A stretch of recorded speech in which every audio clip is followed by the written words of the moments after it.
I will do another one, but I found myself all out of material. I need to beat more levels so that I can make more guides. And if I need to test it anyway, then I might as well stream it. Seems alright. So, the free-to-play army. The free-to-play army has progressed well through the dungeon. That has given the free-to-play army quite a bit of additional power. But now, the free-to-play army needs to get to Hinterlands. I have defeated one boss in Hinterlands, but I will need to defeat more. And I need to defeat Reek in particular here. So, what does the free-to-play army have that can even handle this? There's pyromancers, there's huntresses. What else was in Reek's army? I do not remember Reek's full army.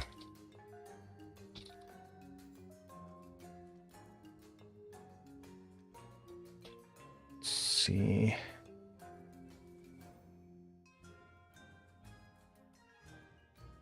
Reek's full army. Can I find it somewhere?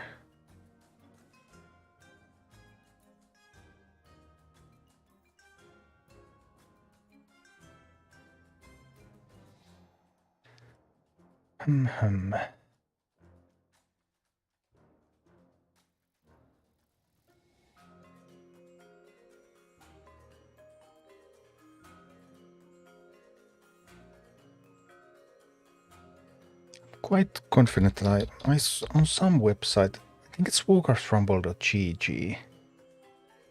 I think it's actually warcraftrumble.gg where they had the deck lists, because I had been looking for those deck lists a lot, and I started by building all of my own.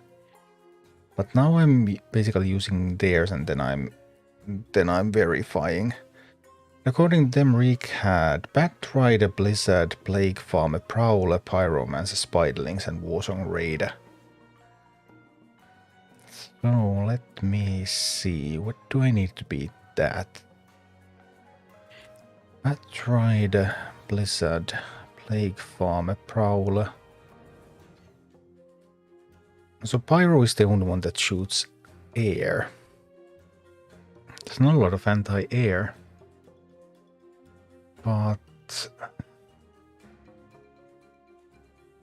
can I use the Bat Rider in this Horde slot? Would I be able to do Bat Rider there? Something like this. Let's give this a try.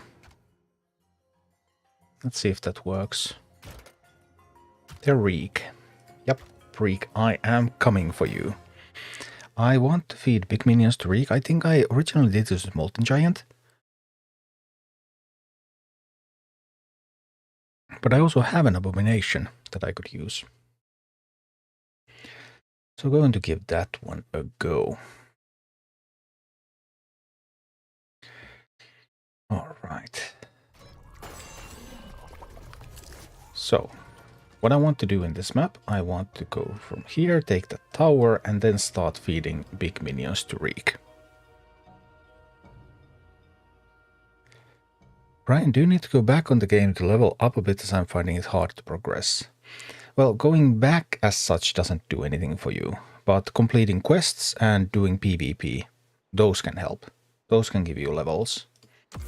And yes, you will typically hit some walls.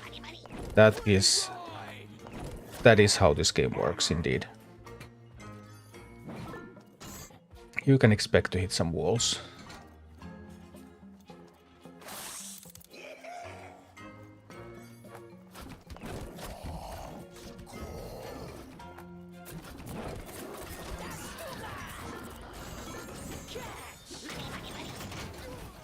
Trying to get some stuff going here. I need this. Boom. Nailed it. Excellent. Alright, we're taking the tower. We gave the opponent a bunch of gold.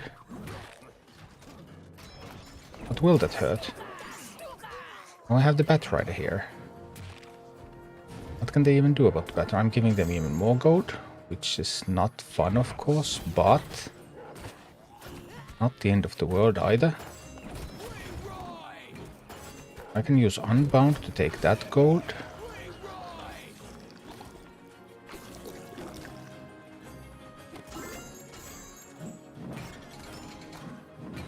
I can use this one over there. Yes, yes, yes.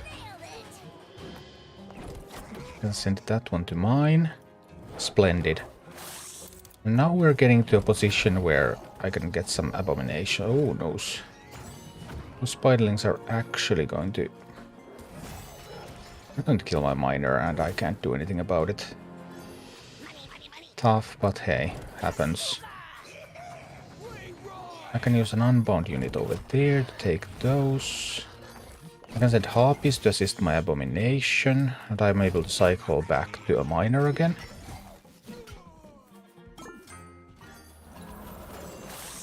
Reek obviously eating...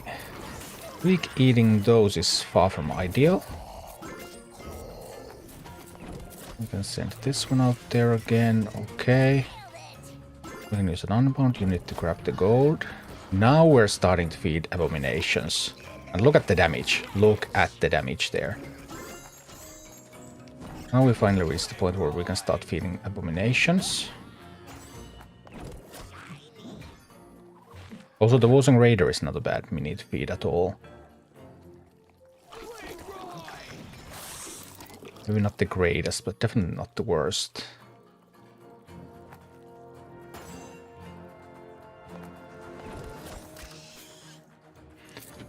Alright, well, they got some gold, but that's acceptable. I do need to use that one, try to protect my abomination a little bit. So I'm gonna go try to protect those. A little abomination taking too much damage, that's unpleasant. I can use Unbound to... Just trying to keep getting the gold. Keep getting the gold. Getting abominations out there to be fed. And we will be fine. Lost an abomination there, I know, I know. It's acceptable. I don't have a lot to fight against the... Exactly, I have a lot to fight against some of these, but I can also feed some quill boars out there. That is also acceptable.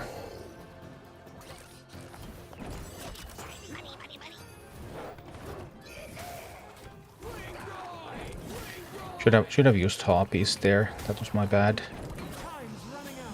Alright, alright. I can feed another quill boar out there. We need to get to feeding here. Come on, we really need to feed some stuff. We need to feed that Reek some stuff. 13 seconds remaining. That's not a lot of time. Feed another quill boar. No! Am I too late? No! Got so close. Well, we can do it, we can do it. Good day, Ray. We will be able to do it. I believe. I believe in my strategy.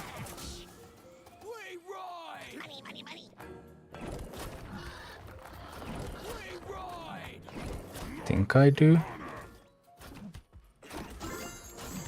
Send those, send harpies. Should have sent the harpies this way, but Batrider will cover. Batrider will cover. It's okay, Batrider will deal enough damage. Get the quill boar out there. Right, we're tanking that, and we're getting the base. It'll be all good. That base is going down. It's mine. Wonderful. I'll send the miner out there. Nothing coming that would hurt my base. Nope. Yep, the base is ours. And then I will need to I need to prevent that from getting the chest and grab the chest myself. Grab this chest myself. Start getting abominations out there that can be fed to Reek.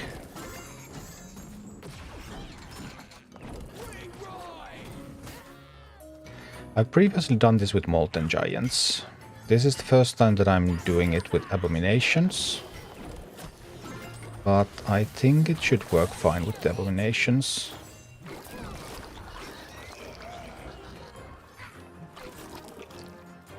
Technically the abominations have even more health than giants, so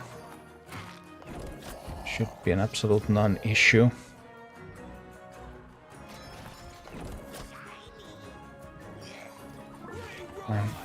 Didn't have to give them that. I did not have to give them that chest. It was not ideal. I can send Raider to take that chest. Abomination lost a bit too much health there. The base can handle the Lone Plague Farmer, that's not a problem at all.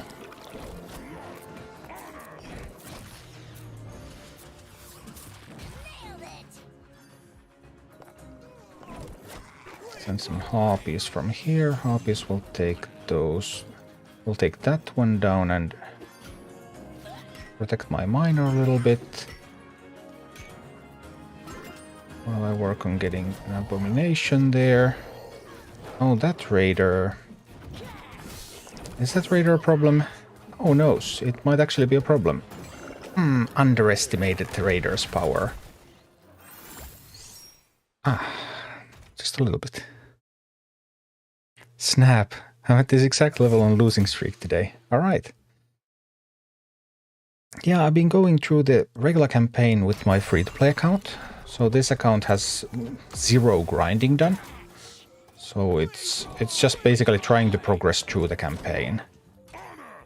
Which does seem a little bit hard, of course. Just usually... No, that was incorrectly positioned.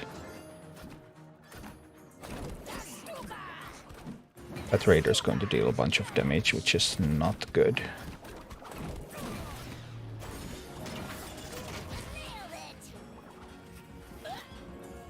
But we might still be able to do this. That taking the early damage though was definitely not ideal.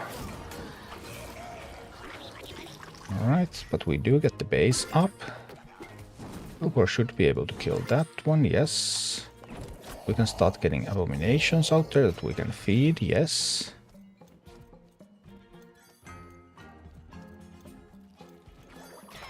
Even Raiders can be good to feed.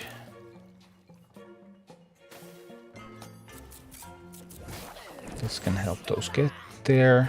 We get the mine with this. We take the chest with that. Getting started. We can send Harpies from here, so Harpies will kill everything that they're sending at us. Our miner is doing well. Yes, yes, yes. Need the next abomination. Here comes the next abomination. We can feed that to the Reek.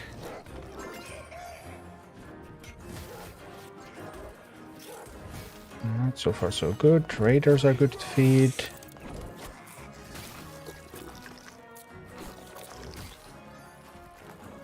Maybe I can feed a Grom. I don't remember how much health Grom has exactly, but we can try feeding a Grom too.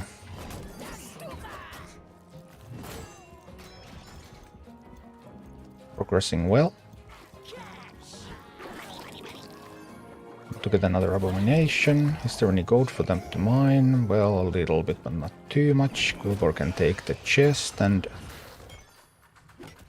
then also progress towards the Reek. Alright. Send Raider from there. We can send Harpies from there. Bat Rider here. No, don't let the abomination take so much damage.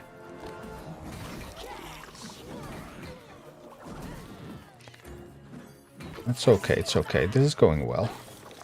We're definitely winning this now. There's just absolutely no way we're not winning. The rig is almost down. We feed it that Quillbore and boom. That's a completion right there. Nothing can stop the abomination from reaching the reek. Right? Even if something can stop the abomination from reaching the reek, I'll just feed it the next Quillboar. I might even feed it a hobby. It ate a hobby and it died. Phew. Flying Pancake. I'm playing on BlueStacks. Yeah, BlueStacks is the way. Alright. Reek completed in Hinterlands. We're making progress. Bit of an early stream because I ran out of material for the guide videos. I need to complete some stages. And I also have an opportunity to play Cards and Castles. I still have one sponsored stream that I had promised to deliver for them as the game is released, so that's going to be today as well. Alright, Reek and Grimanga's done. So far so good.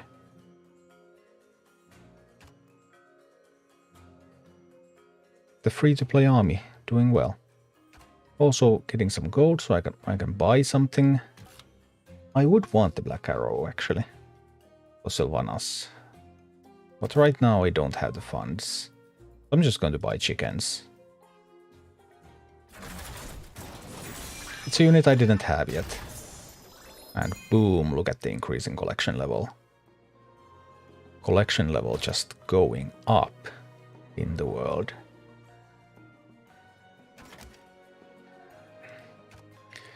Well, now with Reek done. I had a pretty good idea of what I want to do with Reek. Because I had been building this, thinking about this army for a while.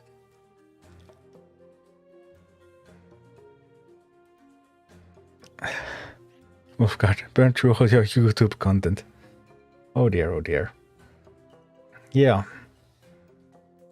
Well, I did spend all of yesterday making videos and stuff, so I wouldn't have run out of material if I was streaming. Then I wouldn't be able to make all the videos either. So today's plan is to first test a couple of things with this. Then I'll play an hour of Cards and Castles, which is actually also a really fun game. Although I have to say I have been a bit hooked with Rumble right now. But need to get the work done as well, and then I'm going to edit a couple of guides, because these campaign mission guides are pretty quick to put together once you have the team and once you have it recorded. So whatever boss is, and then I'm going to come back and stream more in the evening, later in the evening. But I'll just need to get some more stuff out there. And now we have Reek kill, so but I think I know everything I want to say about Reek as well. I haven't thought so much about the Hex.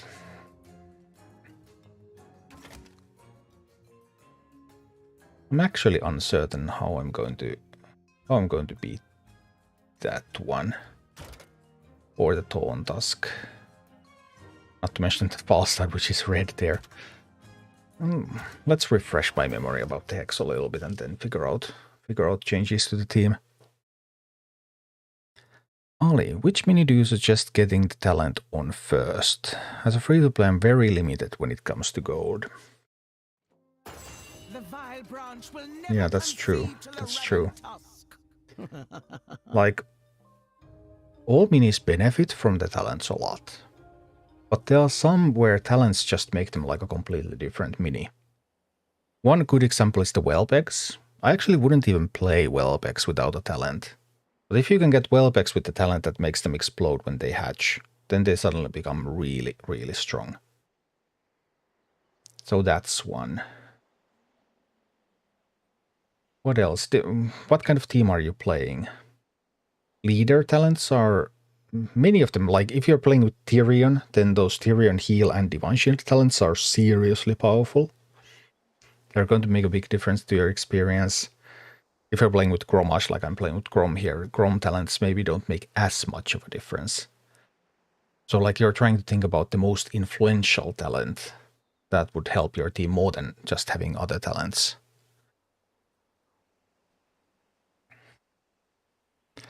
Snap, your strategy for the last mission was feeding abominations to the boss. Yeah.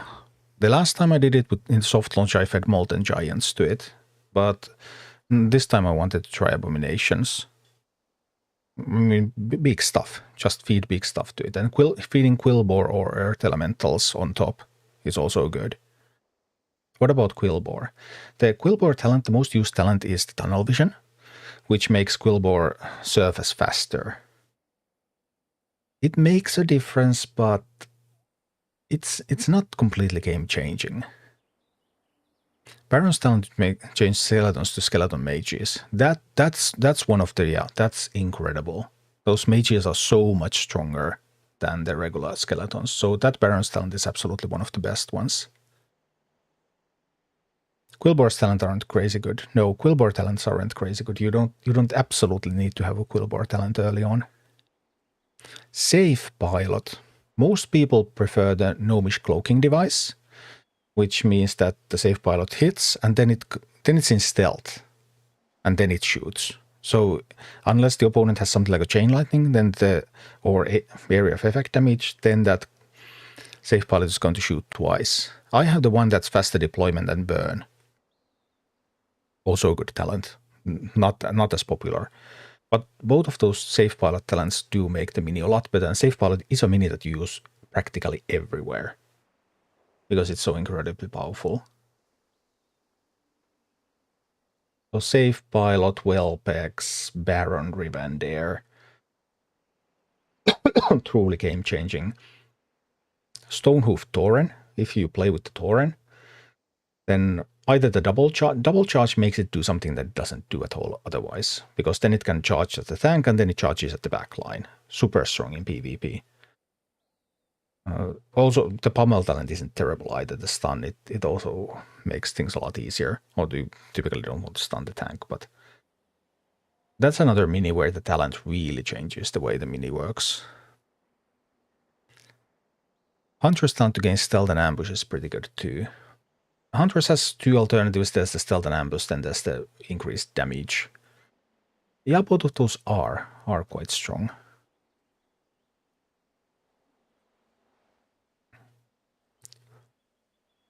But maybe I would start with safe if I had to choose just one. On the other hand, Whelpex talent also, like, I wouldn't play Whelpex without the talent. That's quite a big difference too. Does the dungeon have a set level or does it adjust to your team? Dungeons. Dungeons begin at level 5 and dungeon difficulty is set per leader. So for each leader is the separate difficulty. It starts at 5 and when you clear it, the difficulty increases. If you're going there with a very heavily over-leveled team, then the difficulty increases by 3 levels every time.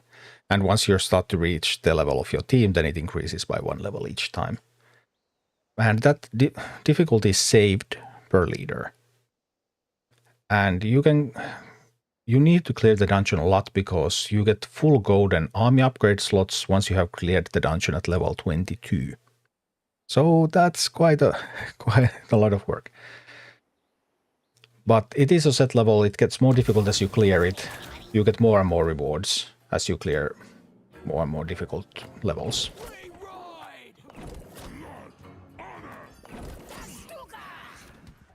Let's see this one. There was that constant shooting.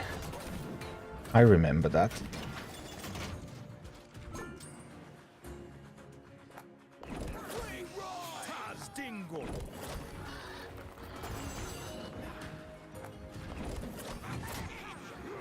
I remember that constant shooting.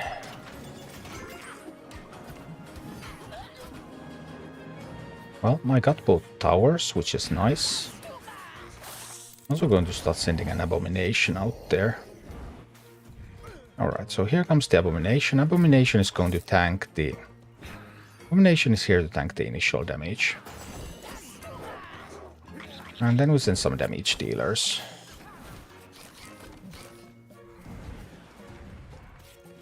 Tank it, my abomination. I know you can. I believe in you, abomination. Oh, no. Alright, alright.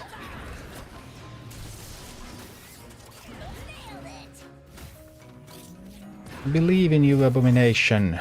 Do it.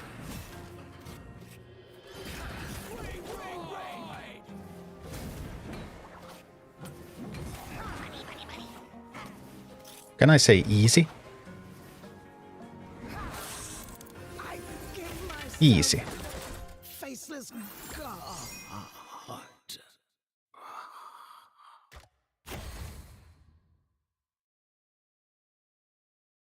Just send something big to tank the shots. Abomination works, Molten Giant works. Yeah, boom. Dead boss. Exterior, what do you think it would be the best build for Hellscream? I don't believe in best builds. I just don't believe in best builds. I think there are hundreds of teams that you can play in this game. Literally hundreds of teams that you can play in this game and succeed. And then people start to think about, hey, this has got to be the best, that has got to be the best. How do you prove it? Well, typically you would prove it with a sample size of thousands of games of PvP over against various opponents. But we do not have any such data about this game because there's no tracking software. So we cannot actually prove that something is indeed. Like, obviously we can show that, hey, this thing works, we can get wins with this can be good. And we can show that, hey, I made a team like this and it sucks. Yeah, we can do that. But getting to a point where we could say that, hey, this is the way, this is the best. We just can't. Also depends heavily on your preferences.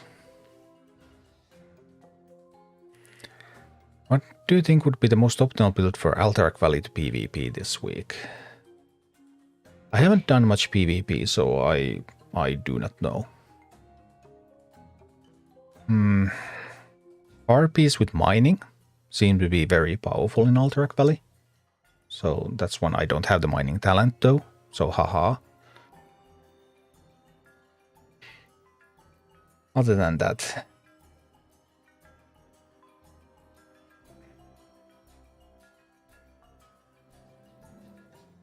well, unbound units are strong. Like, there's so many things, like, you kind of need at least one or two, you probably need at least 2 unbounds.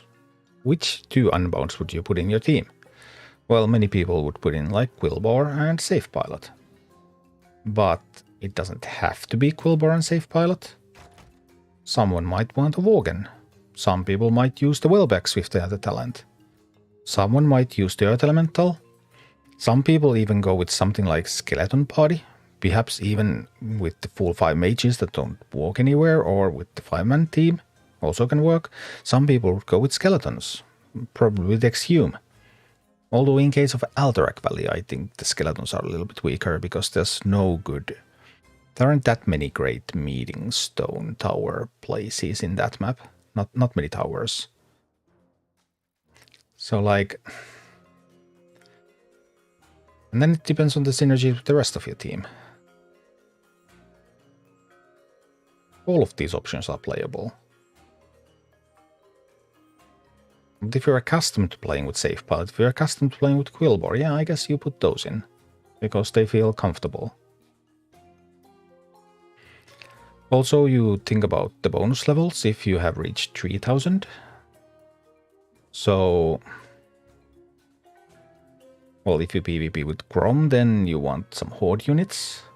None of the unbounds are Horde units, so you can't get any of those Horde unit slots filled with your unbounds. So your Horde units have to be something else.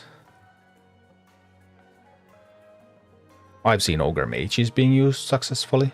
I've seen Tauren used successfully. Some people like Execute. Some people like to do pushes with Shaman with Earth Shield. Some people like to do the Shaman with the defensive totem even.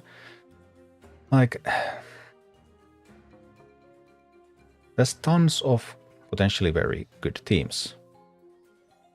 You probably want at least 2 unbounds.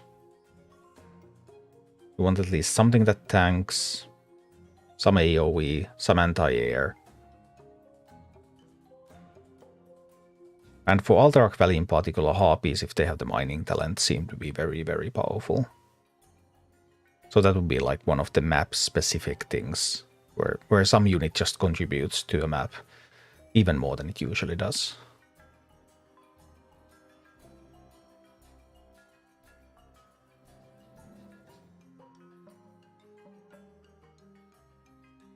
Like tower, I've been using Unbound on Hex to distract. Yeah, right, that could have also worked. Most of the community is saying units with heal are strong because they are so few. Possibly.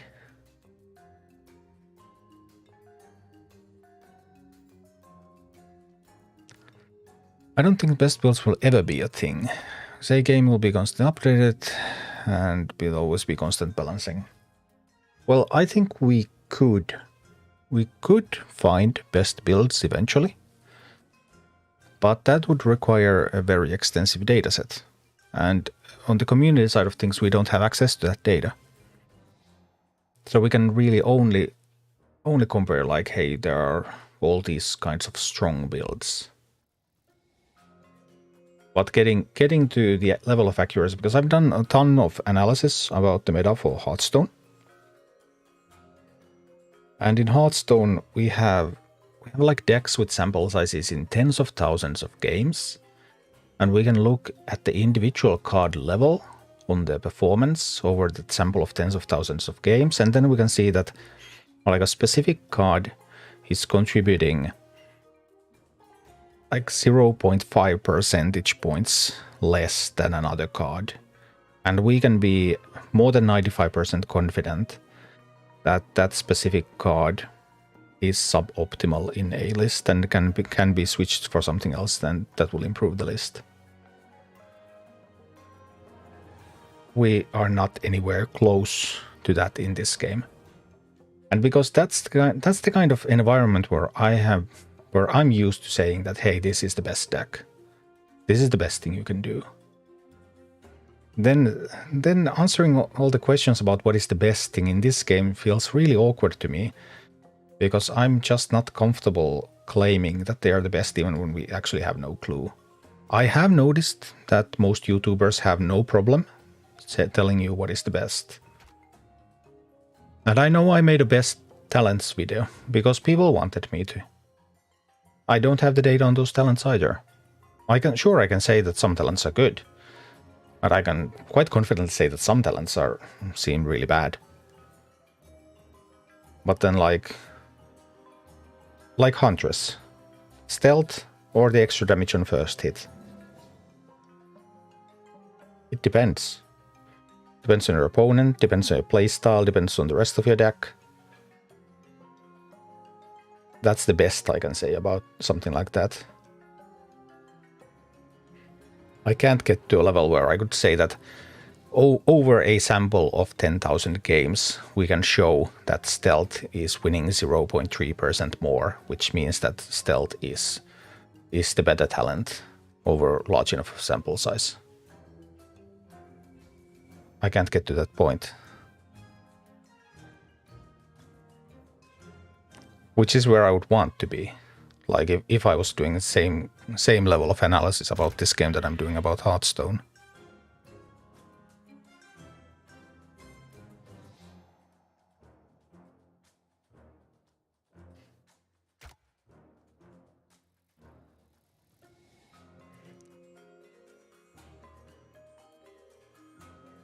Yeah, I'm not sure how useful that is.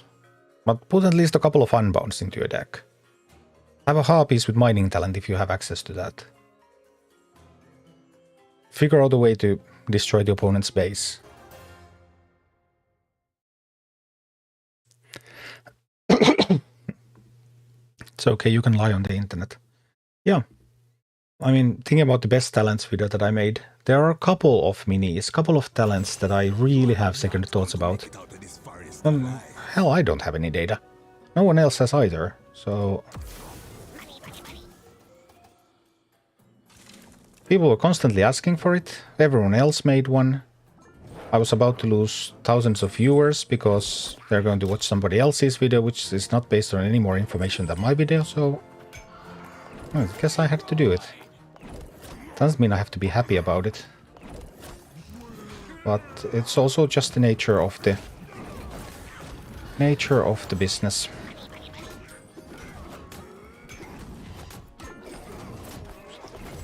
This was a pretty poor start from me, by the way.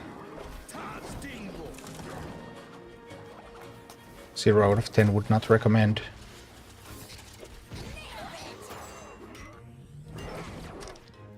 Oh, I was so busy chatting. But we didn't build a deck for this one yet anyway, so we'd also start to think about what is it that I need for this particular fight. So there's a chain lightning. There's raptors, prowlers. There's these ogre mages. Like ogre mage, there's so many people saying that ogre mage is just the worst pyromancer. Yet why is it that ogre mage is actually super strong in when it's seen in PvE decks? And I have seen, like I saw Genoxel playing with ogre mages in PvP and doing well.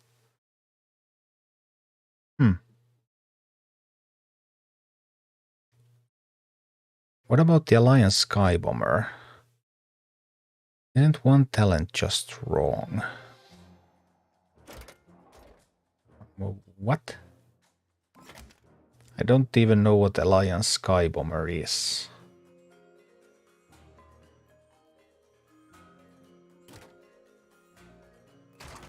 Do you mean the safe pilot? Is this Alliance Skybomber?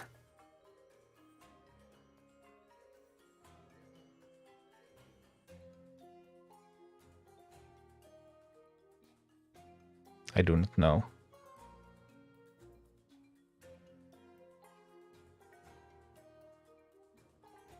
But what talent is wrong?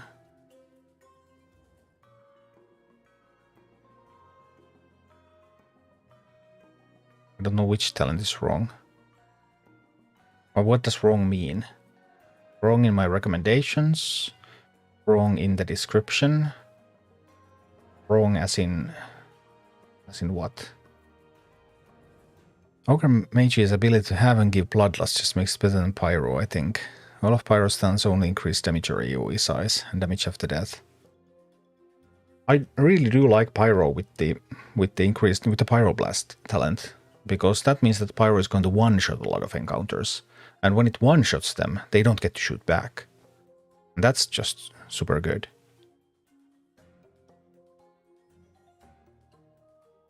Holy...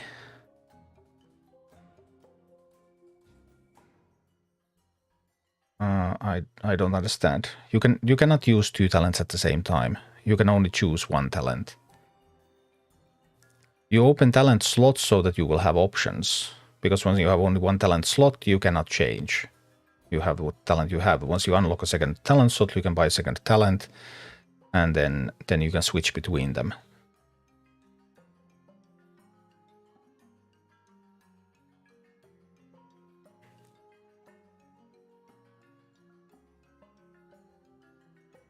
Brian, I'm finding it hard to progress. Which mission are you? I forgot, did you mention which mission you were in?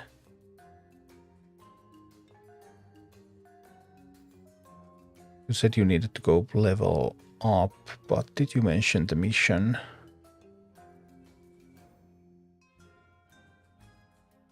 They can't have multiple talents on at the same time. Yes, it's only 1 at a time. But like sometimes you would want to change. Let's say Harpies. So Harpies actually have 3 useful talents. Infectious Swipes makes them eat big minions. I love this. This is the talent actually that I have on my Harpies on my main account. Then there's Trinket Collectors. Gain the miner trait, cost increased by 1. This is an interesting talent because it actually makes Harpies actively worse when you're not mining. But it's really usable, like in the current Altark Valley map. That's one of the maps where the map is such that this talent is useful. And then there's Talon Dive, deal double damage on first attack. So great against those smaller, medium-sized opponents, where poison doesn't have enough time to start ticking.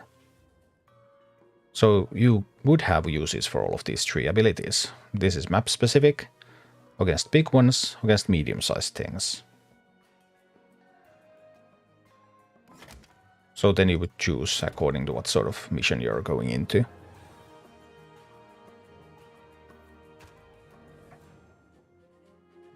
Amidst all this talk, I have forgotten what I was doing.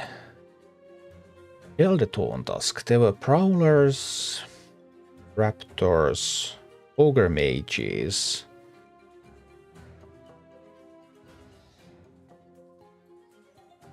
I can check it from rumble.gg.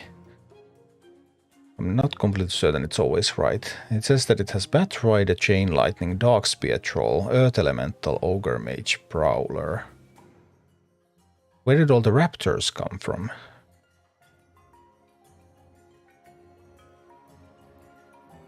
Is there a random spawn? Because sometimes there's random spawns. Is there a random spawn or is that list incorrect? Because sometimes the lists are incorrect too. That's the thing. Harvest mining is also a pretty good counter to Baron.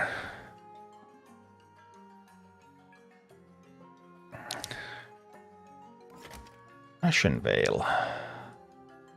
What's up with Ashenvale? Ashenvale is where the game starts to get a little bit harder. So, I have guides for Tidress and for Rain. I have the footage. I mean, you can find my kills on these because I've streamed the entire free-to-play run. You can find these from the VODs. But I didn't make guides for these because I didn't think they were that difficult. Tidress and Rain were the hard ones. What did you do on Grim and Reek? Grimonga's guide is on YouTube. I took the right side and then pushed from there. Reek, I just did Reek with this team, feeding Abominations, Quillbore and some Warsong Raiders to it. Taking the tower first and then starting to feed the Abominations. And also using Harpies and the Unbounds to control the chests and mines.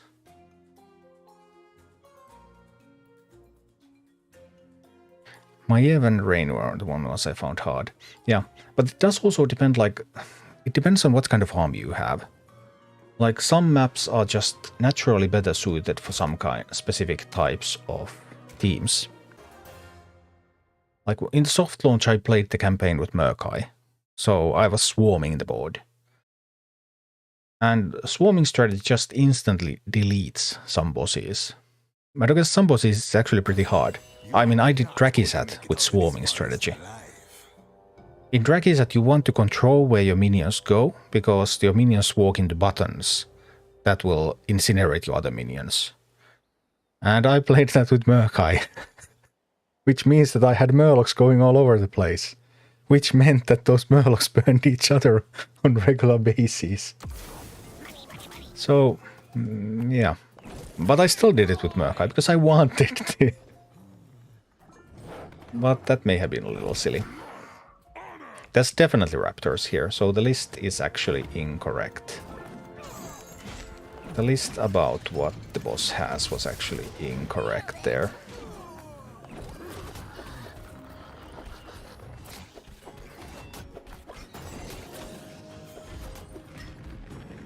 Did not have given them the gold. Newsflash, giving your opponent gold is not a good idea. But yeah, raptors, there's Earth Elementals. Was Earth Elemental in the list? It was in the list. Bat Riders, Trolls. So it was basically just missing the raptor, I think. I haven't seen any Darkspear Trolls. I'm already like trying to think about what sort of team I'm going to be building for this. I don't think this is the team for this fight, but I'm just working on building one.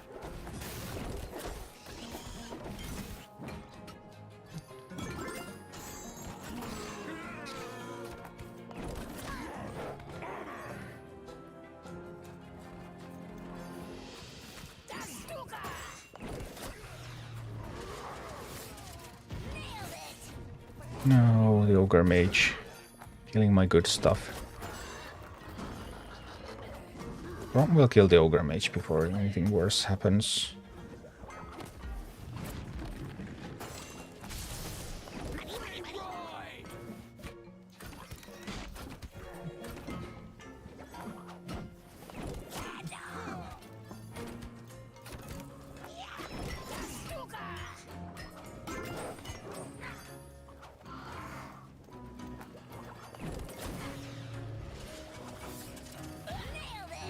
Alright. We might actually be able to do it with this team, but I don't think I want to.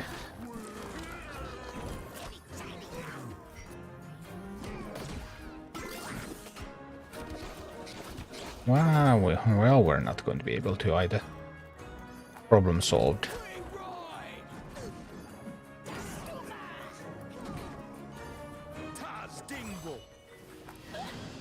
There is the troll.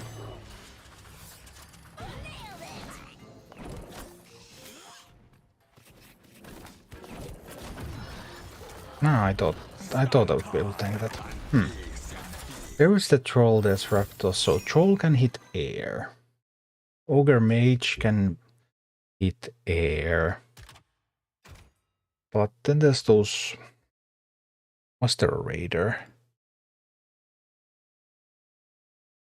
No, it's Earth Elemental and the Prowler, right? Let me see. Finally, Flower, what is the meaning for having 13-star minions? So you can change talent. Well, there's two meanings. Every time you upgrade the rarity of a mini, it gains a bonus level. So +1 level from being uncommon, +2 for being rare, +3 for epic, +4 for legendary. And every time you buy a talent, that's also another level. So uncommon Grom with a talent is now 2 levels higher than this experience indicator would indicate. So we're basically level 10, and this is on the way to 11. But we have 2 bonus levels from here.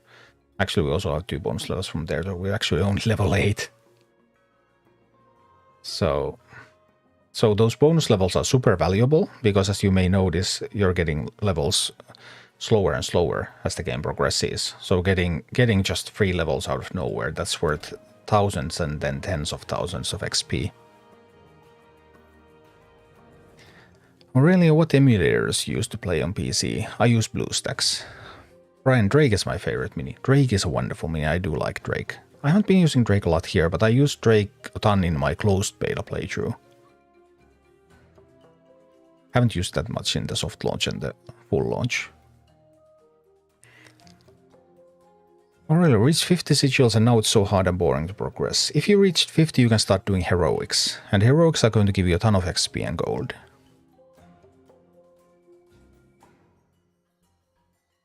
Smash Buzzard, any good PvE deck ideas for Grom with Savage Strikes talent? Well, I'm playing Grom with Savage Strikes right here. Right now. Luca, how do you play Rumble on computer? You need an Android emulator. I'm using BlueStacks myself. Game is not available in Google Play PC. Yes, I am aware. That's why you need a third-party emulator. Maxim, I tried BlueStacks 10. Use BlueStacks 5, because BlueStacks 10 is cloud, and BlueStacks 5 is local. Always ads. You can disable on BlueStacks 5. You can disable the ads in the settings. They have optional ads somewhere. Where was it? It was somewhere over here. Preferences. Allow BlueStacks to show ads during gameplay.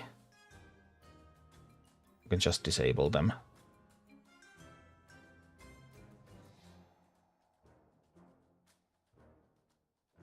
BlueStacks 5, I mean, maybe you can also disable them on 10.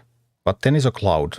10 and 5 is not really like 10 would be better. They're just completely different. Because in 10, you're running the game on a cloud, not on your local PC. And in BlueStacks 5, you're running everything on your local PC.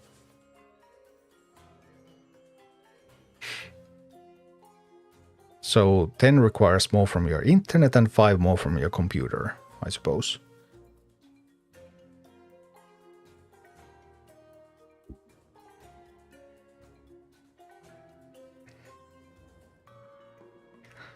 Shroomstrict, I'm at 49 sigils, dealing with this stupid boss flying on a griffin with a hammer.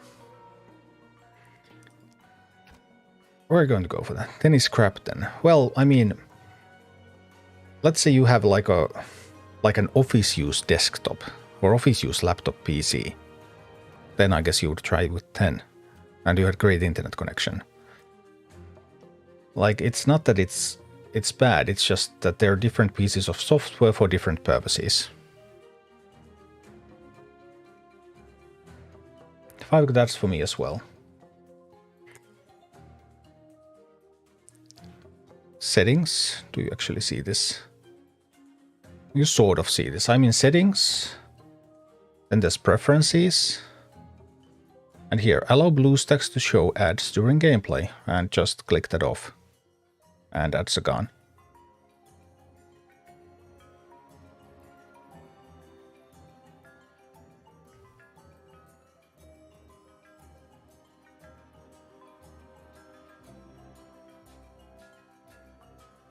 Hi, this is Burden.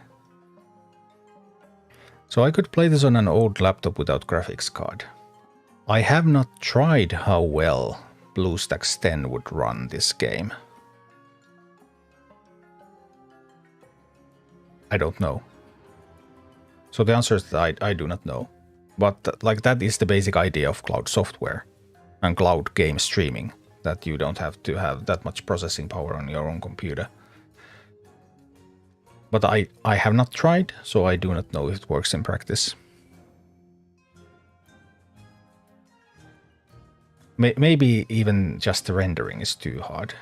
I don't know. And what about the internet connection requirements? Does it give you lag? Like additional ping because it's a cloud-based? Hard to say. Brian, what's the best way to use your gold? Do I just keep buying minis even if I don't use them? Yes, this is my free-to-play account. I'm at 49 out of 54 troops collected. I have bought new minis as soon as I can. Because I want all those minis for this juicy collection level.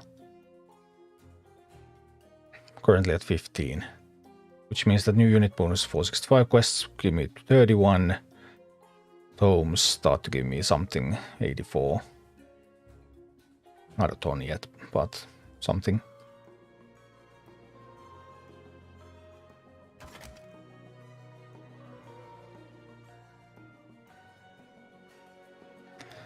I'm free to play and I'm at the same zone than you, but I'm level 8 average. Have you done your dungeon? Like, look at this. This Grom, well, Grom was my initial leader, so I got the uncommon plus talent for free, but Grom is level 8 underneath all of this. That's a level 9, level 8, level 8, level 8, level 9. So, the dungeon bonuses are just super, super important.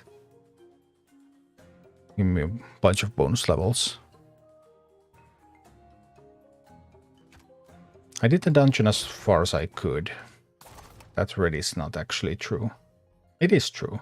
It still shows as true. Yeah, it does. So I managed to do a level 10 with Grom. Army was of course even weaker then. So...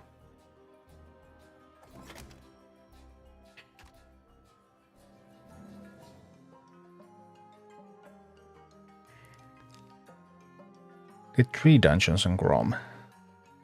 You can do more, maybe, if you watch my Darmol guide on the YouTube channel. Matthias, can you play this together with someone? Well, there's always PvP. You can play against other people. But co-op... At BlizzCon, Blizzard talked a lot about co-op on this game. That they are planning to add several co-op features over the next year or two, but currently there aren't any. Raids are going to be the first one. Raids are going to be two-player co-op against the computer. So no co-op yet, but co-op is coming. For every hero, create a proper deck. In practice, You use 3 or 4 of the same minis and you switch 2 or 3 around per heroic. So like, I would probably use Safe Pilot and Quillbore.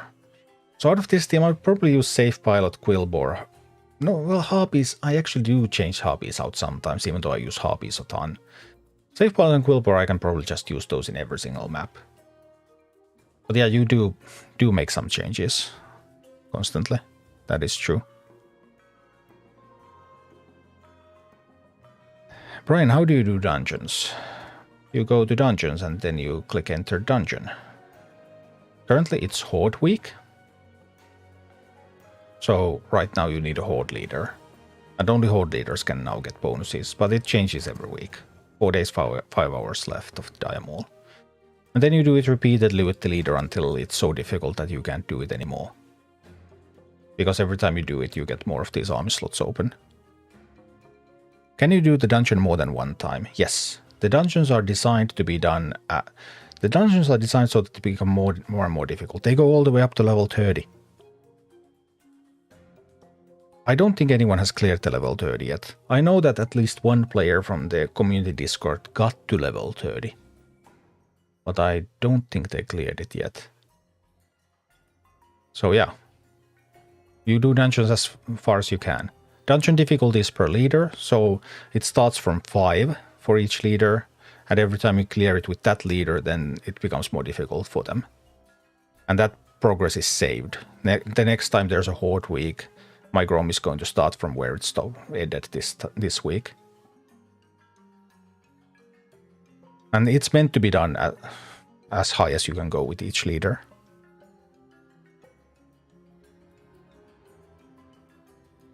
Hi, Chaos Dude. Is there a solution for the dungeon bug that doesn't allow you to claim your rewards?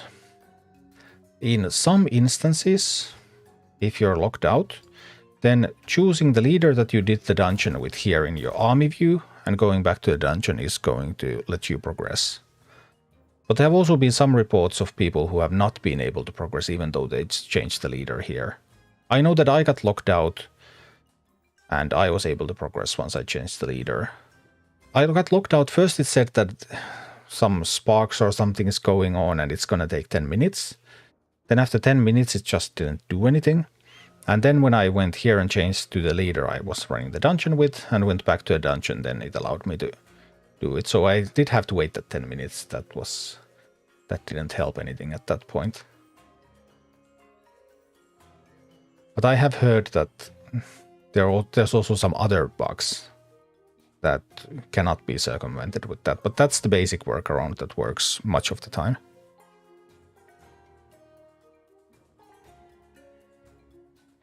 Matthias, what do you think of this game? I think this game is incredibly fun. I think this is like old school Blizzard. Because like what has Blizzard's modus operandi has always been that they take a genre that someone else has invented and then they try to polish it and make it more simple, more casual, and just try to make it more popular. And I think there's actually a chance that this can beat Clash Royale. I think this can. Like WoW beat EverQuest. HOTS failed to beat Dota and LoL. But there's definitely a chance that this can be a big thing. Do heroics use minis from much larger pool? Because I was watching someone play against Heroic Crystal Golem, one MPs had only one entire unit. Then return all of a sudden MPs had a lot more anti-air, including spells too. I think heroics used the same pool, but I haven't started doing heroic guides yet. So I haven't tested them that extensively yet.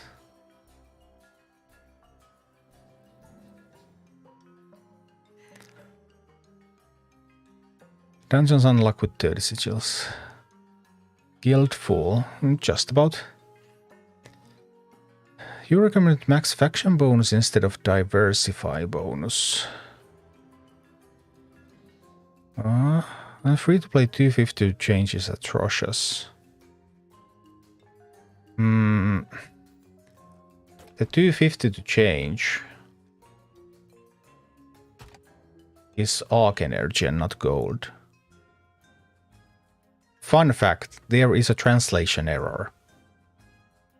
In other languages than English, this UI element, this has been translated with the gold symbol. It shows us 250 gold, but it's not gold. It's arc energy.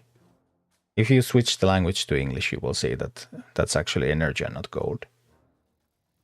So it's not a big deal at all.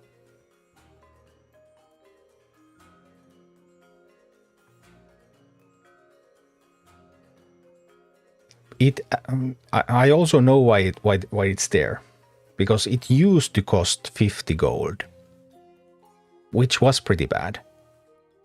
But they changed it from 50 gold to 250 energy, and then the localized clients, many of them kept the gold symbol there and didn't switch to the energy symbol. Blizzard often has these. Their translation process isn't very sturdy. They often have these sort of problems where if they change something, then in the translations it doesn't get changed.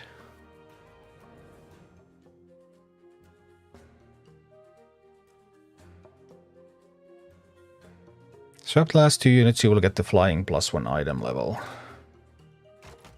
We will put that one over there.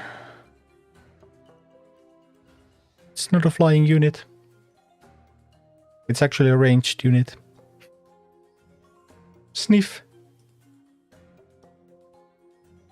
Would have been fun if it was a flying unit though, but it's not.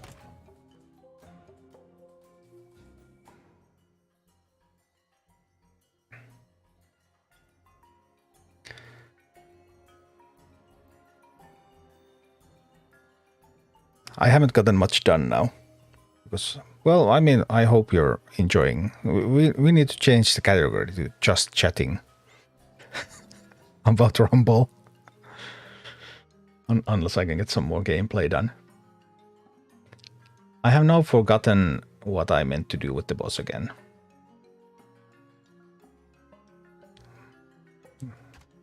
I'm going to go freshen up my memory. Because I had something in mind what I wanted to do with this team. I mean, this team, this is just a team that I beat Reek with. And then I went to the next boss to see what did it do again. So that I figure out what I changed for the team. You are not going to make it out of this forest alive. So it had the troll and the ogre mage. There was quite a bit of... There was quite a bit of ground stuff. We can now get to mine that by doing this at the start. A fair bit of ground stuff, but the ogre mage...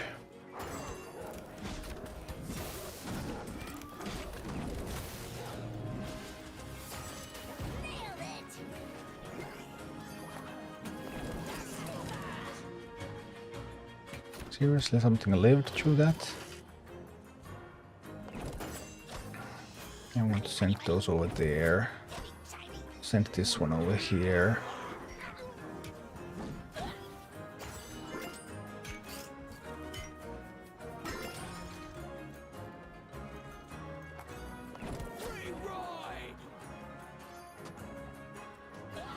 Riding you do, riding you do. No, that riding is not very strong now, is it? No, that riding just sucks.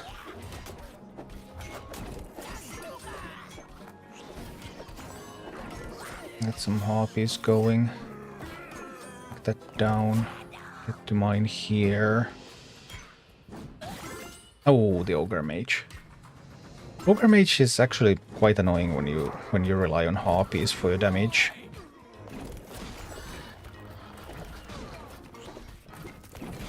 I'm not saying that it's impossible to do this with this team, but I am saying that this team is not optimal.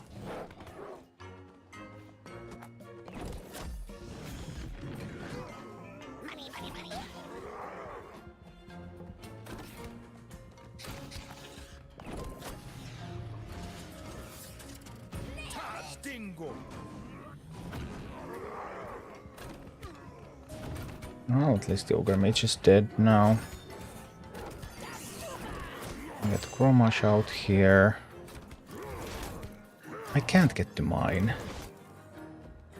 Still can't get to mine.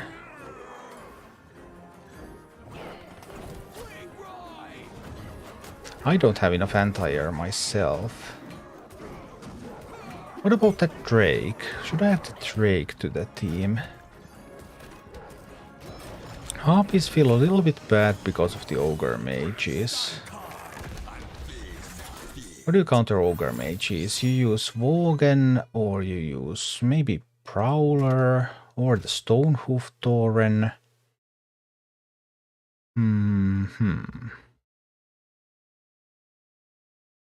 How come the safe pilot is not a flying unit? Because she is very, very bad at keeping her aircraft in the air.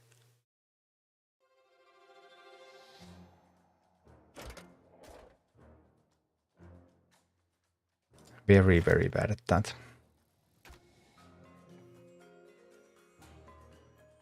Remember the day when you were dying for this game to come out? I mean, that was in May 2022, but then it just didn't come out for a very, very long time.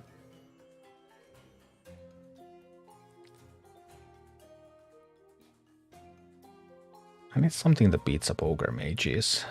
But my Tauren is a level 6. I have some bonus slots here. Bonus army upgrades. But those are not... I have a level 9 Worgen. Bandits can also sort of do it, but they can like stun it so that something else can kill it.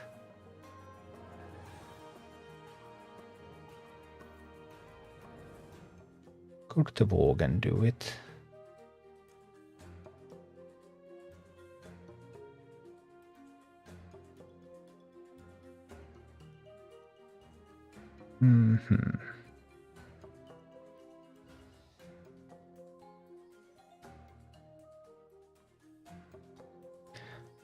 Use it. This is your free account. Yeah, it is. Yeah, on the other account I have bought the booster and one of the packs so far. I mean, the booster is incredible. The booster is completely life-changing for this game, this one. Plus 50% gold earned lifetime. 20 euros over a course of... I actually did the math. If you play this game for a year, then this booster is going to be more than 30,000 gold. Yes, more than 30,000 gold.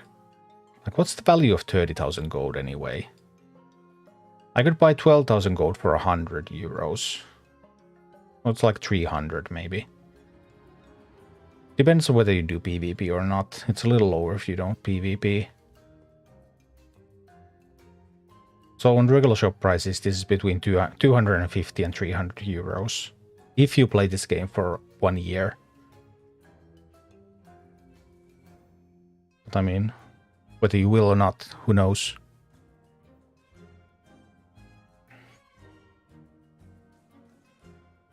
Hi, Fat Panda. Are rare and uncommon minis bait unless their talents do a significant change? What do you mean bait? No, rare and uncommon is super, super strong.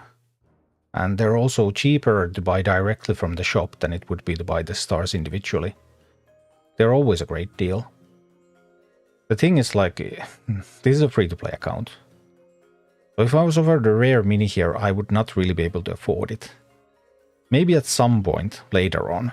But early on that one rare mini, I could buy 10 regular minis. And 10 regular minis would improve my collection level much more, and that would give more XP for everything I do. So at the start as a free-to-play, they're just not worth buying. But if you are paying for the game and you have it, like good chunk of gold, then those are more effective than just buying stars one by one. Nonsense, can I reach level 4 of dungeons without execute? Yeah, probably. If you get the if you get the relic that gives you the horde grunts, then that just carries you. You make a team with multiple horde characters more than these. As many as you can reasonably put. I mean, you don't put like underleveled terrible characters there. And those grunts will just carry you through the entire dungeon. And other than that, well, I mean, if you have a leveled Blizzard instead of Execute, yeah, I guess Blizzard does enough damage. Living Bomb would work. But in general, you just want these sorts of area of effect damage effects, so that you can get the minis to fight against each other in the first map. And Execute just happens to be really good for that. You can also execute the healer in the final fight, but I actually have never done that. I think everything has just died before I have gotten to it.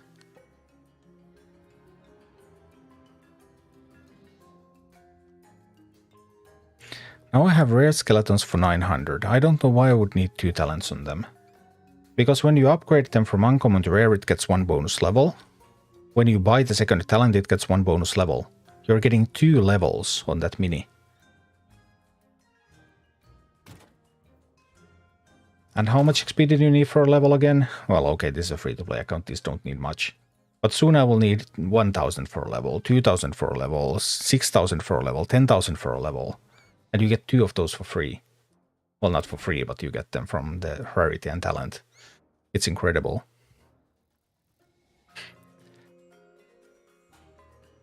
As a free-to-play player, is there anything in the store I need to help me out? That's kind of a confusing question, because if you're a free-to-play player, then by definition you're not spending money. So then no. Then you're just buying stuff from the grid. But if there's one thing that you buy in this game, it should be this Arclight booster. Because this is like at least 5 times better than any of the other offers they have.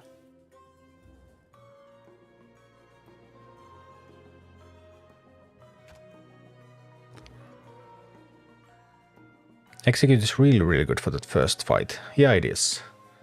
In my testing, I found out that at least, I'm not actually sure if it works for all breakpoints, but it seemed to me that if my execute was no more than 3 levels below the minis, then it did something. Once I had execute that was 4 levels below, then it couldn't get them to fight against each other anymore, and then it was kind of useless. How do dungeon rewards work? It only levels up your leader by 1 and then gives army upgrade. Well, it doesn't level up your leader. It gives you these bonus levels. The dungeon becomes more difficult each time for the leader. I guess that level up. That's what you mean by level up. It becomes 1 level more difficult for that leader each time. And it unlocks more of these. And these go up to +3. So once you have completed dungeon at level 22, then you will have all of these slots in golden, which means that every mini here will have +3 bonus levels, which is incredible. It's huge.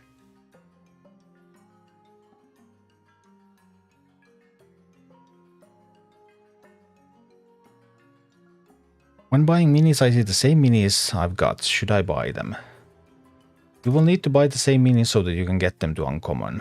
You need to buy them 3 more times so that you can upgrade to uncommon. And then you need to buy them 10 more times to upgrade to rare. So eventually, yes, you will need them. But not right away. Right away, it's more important to get many minis. And then you can start to think about like some of your favorite minis and upgrading those.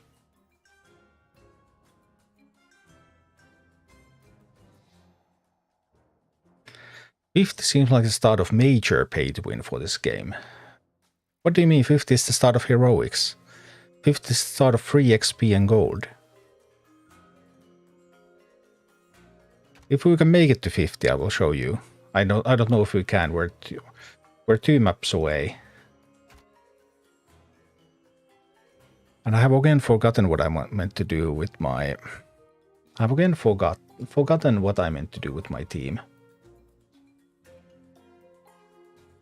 I thought about putting in Worgen.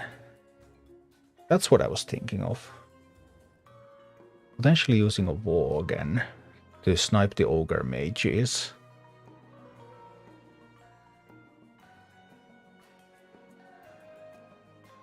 Because I could use the Tauren because I'm playing a Horde deck.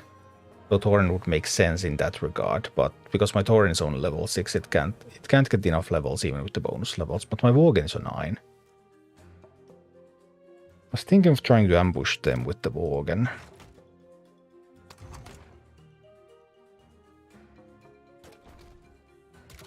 Should we just reroll this?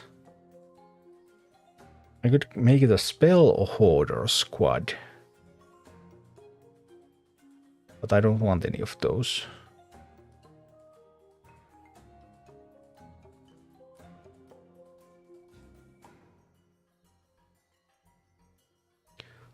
I mean, I could reroll it again. You can't get all the traits for all the leaders. I don't remember by heart which leaders are missing which traits, though. I'm 50 and managed to clear only one heroic. Heroic guides are coming this week. I haven't gotten to work on them yet, I've been busy trying to get the campaign guides done, but... Heroic guides will start coming this week. I will make heroic guides for everything. I haven't done all of them yet, of course. I mean, my main team is like 18 or something. And the heroics go way above 20.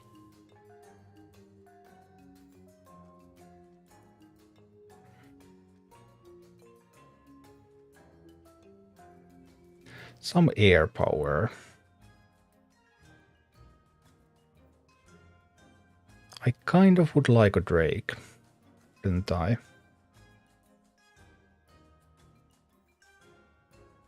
But would I really cut a safe pilot for it?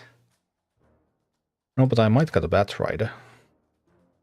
But the problem is that then I just don't have 2 Horde minis then. Most of my Horde minis suck. So I find it difficult to be able to use all of my slots optimally. On the other hand, I'm still also just losing 1 because I can swap them like this so the Drake gets a level. Would this be a team? Let's see.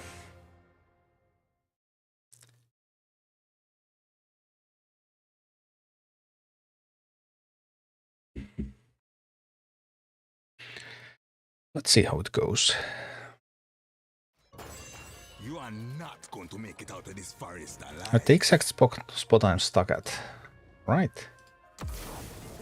Well, I guess we should do it then. I want to take this stone.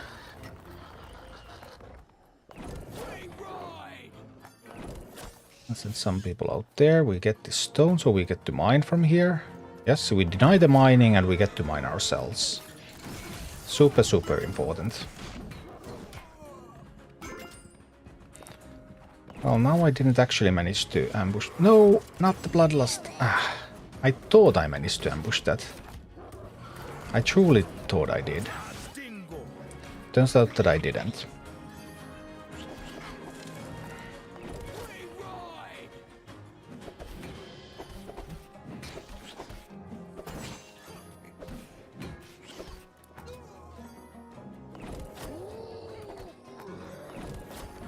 Messed it up a little bit. Sorry about that one. That troll is a beast. Man, that troll.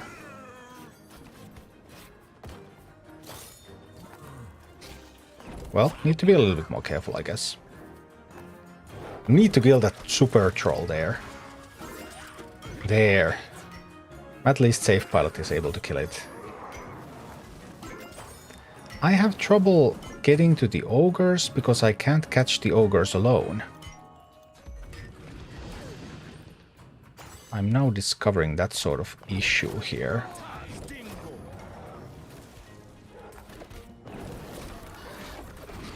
I can't catch the ogres alone, so I can't ambush them with the Worgen the way I wanted to.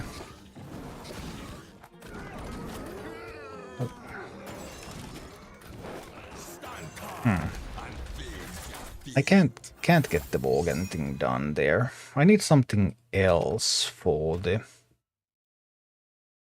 We could polymorph.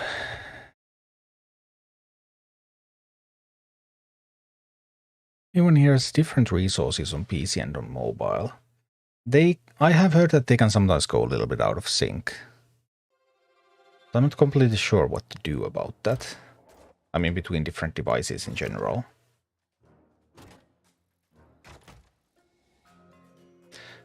For some reason, Ogre Mages just always give me trouble.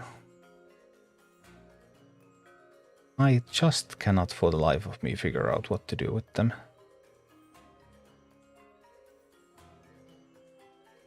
On my main account I use Prowler. Usually, and because I have Prowler with the Stealth and Stun. So then it just stuns the Ogre Mage and boom. It's going to go away. But...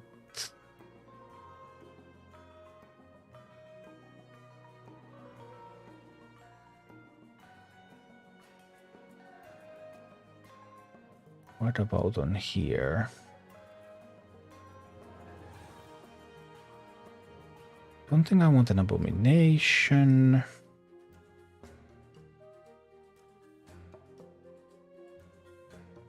was thinking about Polymorph. What if we try with Polymorph? How about that? Polymorph plus Harpies.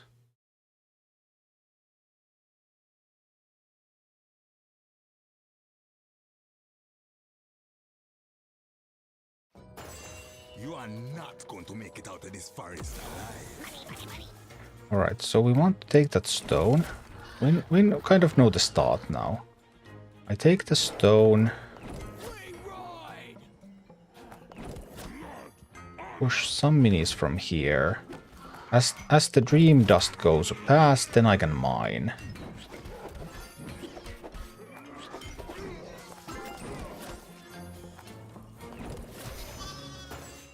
Then we can polymorph the Ogre Mage, and once it's polymorphed, then the Harpies can kill it. Maybe the Harpies just weren't fast enough then. Not right there, but it was still not a bad try. I'm still confident it was great. I believe. It was still good.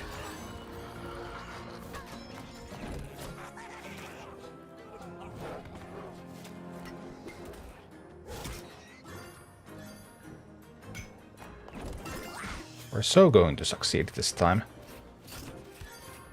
I can feel it. I feel it in my fingertips. Harpies will eat everything unless they get killed. And they won't, I guess.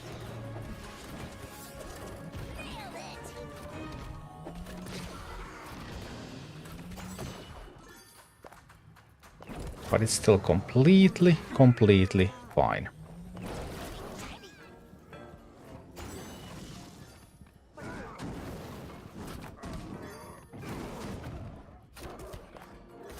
Except for when it's not.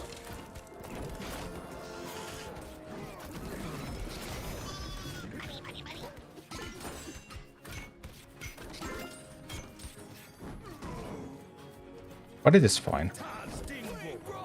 Maybe.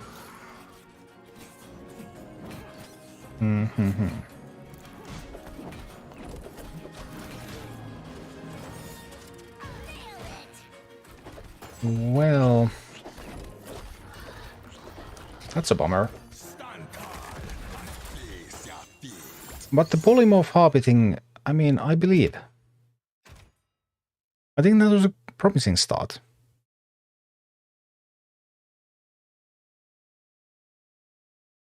I cannot claim my rewards after dungeon run, and can't fix it. Yeah, I mean, the only known workaround is to choose the army leader that you complete the dungeon with. And if that does not work, then there are no known workarounds. So then I do not know.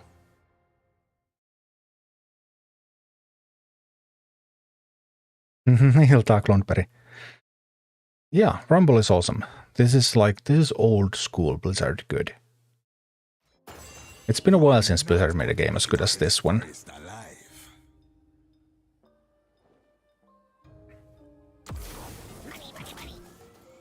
Alright, well, we know what to do at the start. We take the stone. Send some units here. I'll wait for the dragon to pass. And then I will start mining.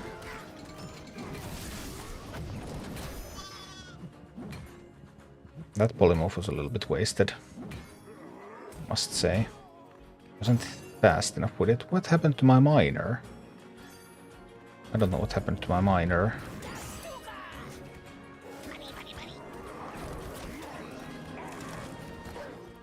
Well, I guess we're dead again. That's unfortunate. I had definitely hoped that we would live.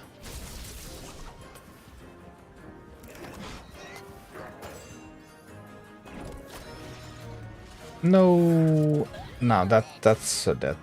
Yeah, now we're totally dead. Was it just bad execution on my part? I think it could have been just bad execution.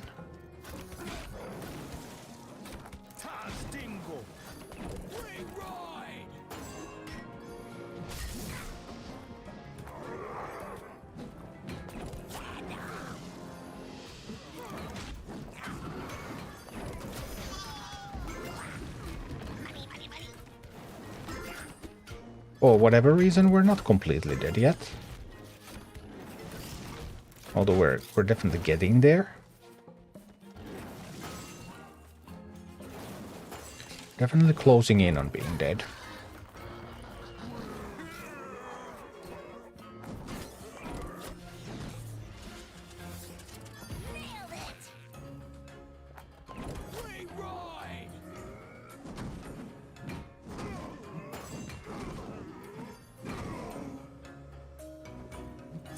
Turns out those ogre mages are quite formidable opponents.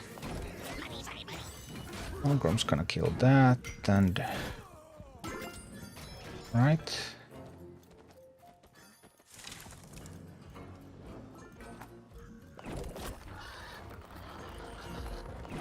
And some harpies from here. Need to kill that troll. Don't like the troll.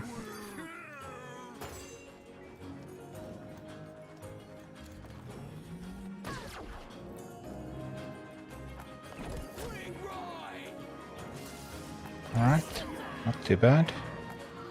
We can mine again.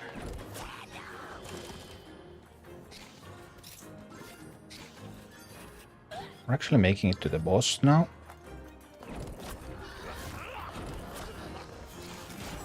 Hey, look at this. I like where we're at. I like where we're at a lot.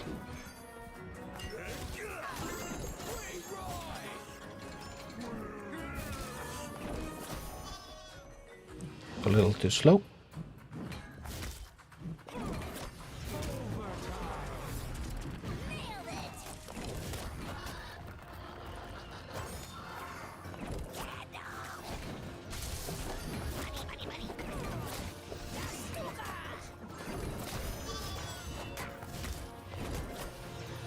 It's not over. Boom. We win. So we were able to counter the mages with the polymorph. Do you use Earth Elemental?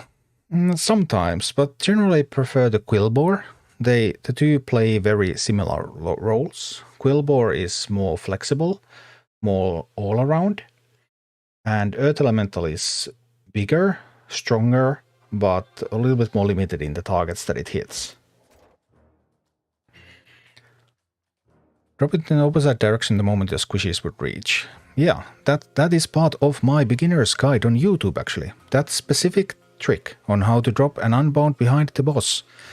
It's even demonstrated in a video demonstration in my beginner's guide that you can find on YouTube. If you want to know how to play this game, check out YouTube. Beginner's Guide, Warcraft Rumble, Old Guardian for all the best information.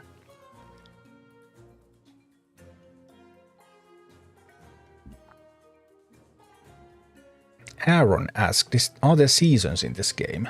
Yes. The PvP seasons last 6 weeks. And those are also guild reward seasons. So yes, 6-week seasons. Daltanas. I started Rumble with the global launch, following our YouTube videos. I got 55 sigils and there's one mini which is Deep Breath, but it's not showing in the grid. But I saw that there was a bug during the soft launch, is it true?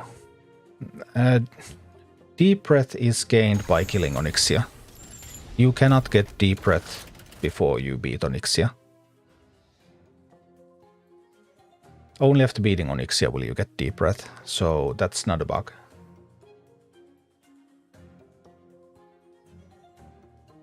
Do you think Blizzard will pull a Blizzard and add a season battle pass?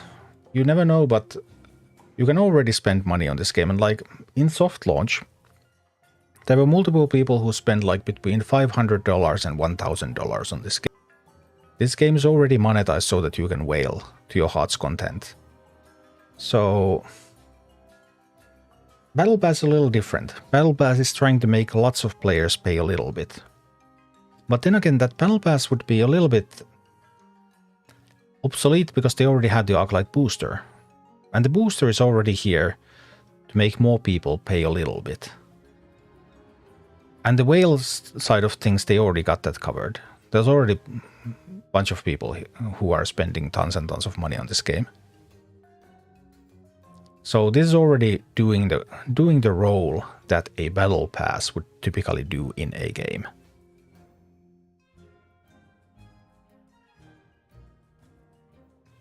And hi Balter, good evening. Can't wait for you to reach Dust Wallow. Yeah, I don't know how far it's possible to go on this account without any grinding or anything, but we'll see.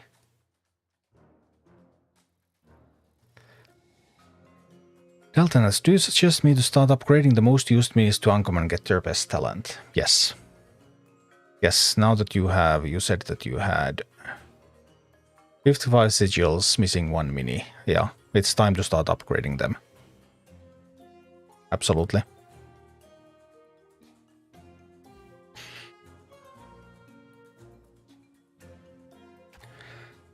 So, this team was able to clear that challenge. Then you have one more left in Hinterlands, which would be Falstad. Also, we have now Dust Wallow opened. I'm hard stuck on Goreclaw. On this one. Goreclaw the Ravenous. Goreclaw was the one where you want to use squads, wasn't it? I think that's the one where you wanted to have squads. Cheap troops. Handle it. Well, I did this originally with Murkai, so I had endless swarms.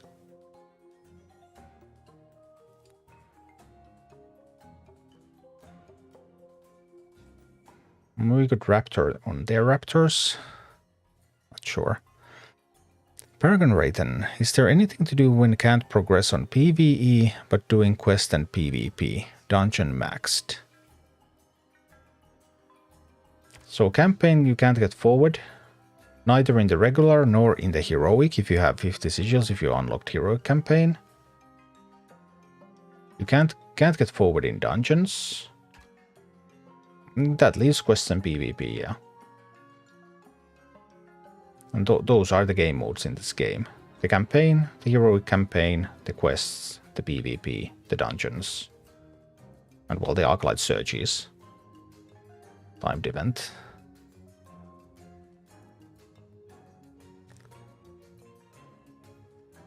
I think a $5 battle pass each month is much more fun with unlocking different stuff, plus having skins, than auto 20 purchase. Maybe.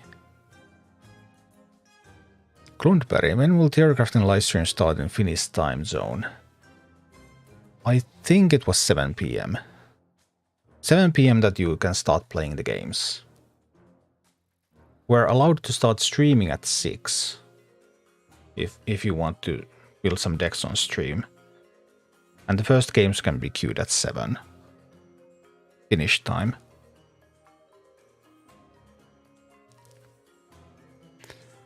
Wait, I forgot a heroic mode. 50 sigils. Heroic campaign.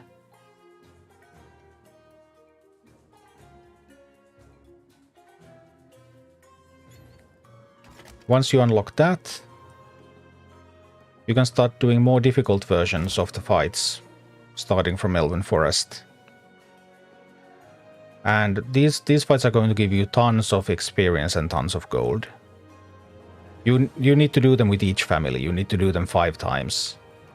You get experience every time you complete them with a different family. You get a tome each completion. Once you clear a mission with all 5, you get 200 gold. 300 if you have the booster. But they are going to be plus 10 levels more difficult, plus they will have a special mechanic.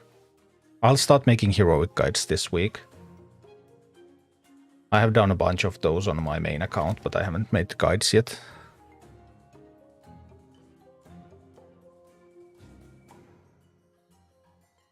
And doing quests or repeating older PvP maps is any different. You don't want to repeat old PvP maps, that's just useless. Quests give you more XP. Repeating old PvE maps gives very little of anything. You don't want to do that at all. Squid Ball, only thing I can do is PvP. I have maxed out on quests. Yeah, you get 20 quests per day and they stack up to 300 if you don't do them. But it's possible to do 20 per day. Hard stack in PvE. My dungeon is bugged. Dungeon being bugged is really annoying. I fully can sympathize with that. But sadly I cannot fix it. I'm not Blizzard.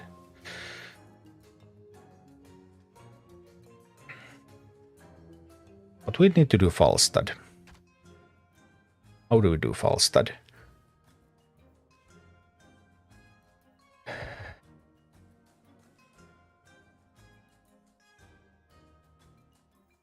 I think the last time I did Falstad, I did it with Gargoyle.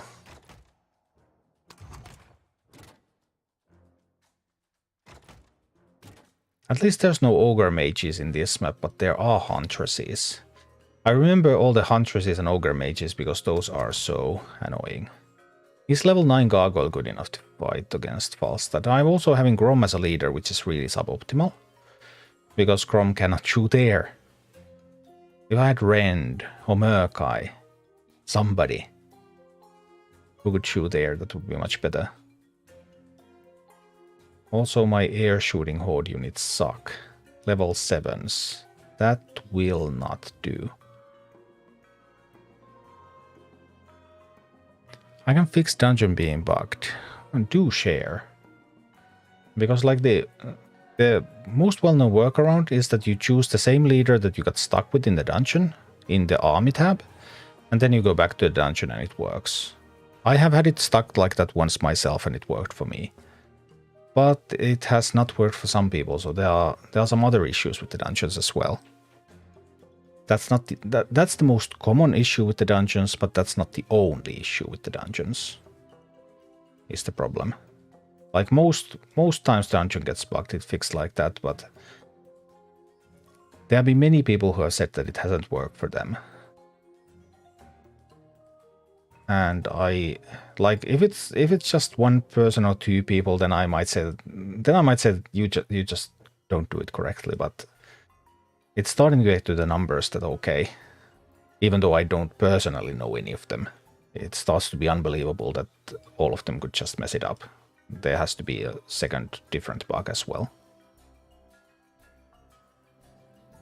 No, okay, Brian, take care. Which level are you in dungeons on this account? I've only done Grom. Grom did a 10. I haven't done Cairn or Sneed. Now 11 is only orange. We have gained some levels since when 10 was... I did 10 when it was orange and 11 was red. But we have gained a little bit since.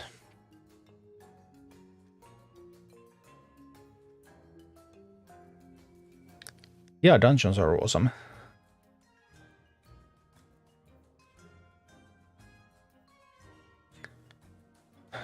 What do I need to beat Falstad? So I need some unbounds to take chests. Did I have a good miner? How good is my Dark Iron miner?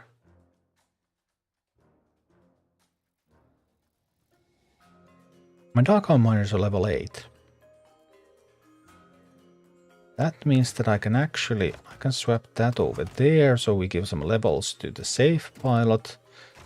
And we can swap the Quillbore for a Dark Iron miner, I believe. So we can try to mine. We try to mine remotely.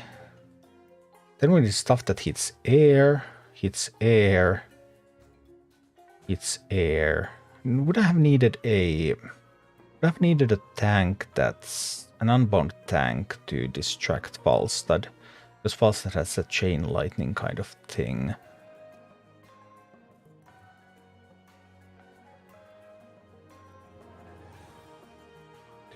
Too bad none of these really do anything to Falstad. Maybe we'll give this one a try and see what happens. What emulator are you using? I'm using BlueStacks 5, the Pi version. So this is BlueStacks 5 emulating Android Pi. Because BlueStacks can emulate multiple different Android versions, but I have always found that the Pi version works really well for me. I actually think the game doesn't even work on Nougat. And then more recently there's also one newer version, but I haven't done that. So we want to start taking the chests with the unbounds.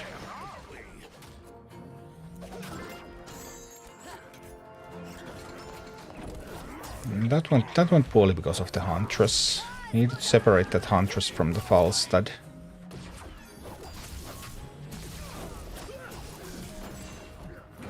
We can get some attacks in.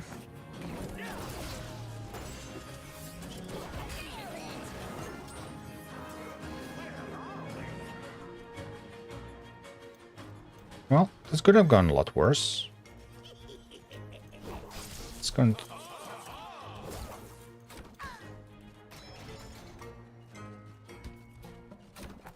It's an unbound to take the chest.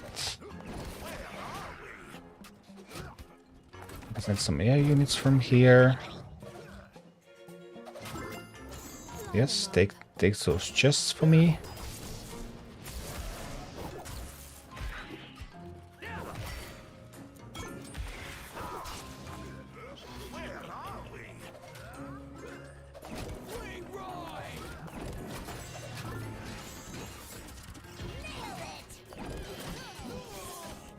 Oh dear, I messed it up a little bit.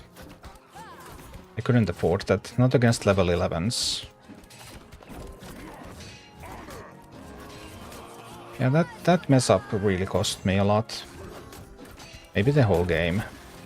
It did. Couldn't control the Huntress there. Do I need something else to control the Huntress? Or do I already have all the tools that I need? Yeah, Huntress is incredible. That was surprisingly good for a first try. I need to think about the Huntress thing a little bit more.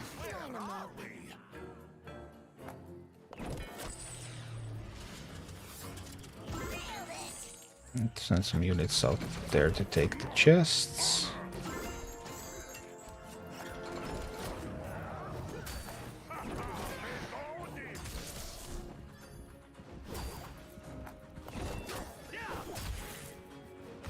That's past that AoE. Yeah, it just eats the harpies. That's bad for me. I don't want my harpies to be eaten. I prefer my harpies safe and sound and alive.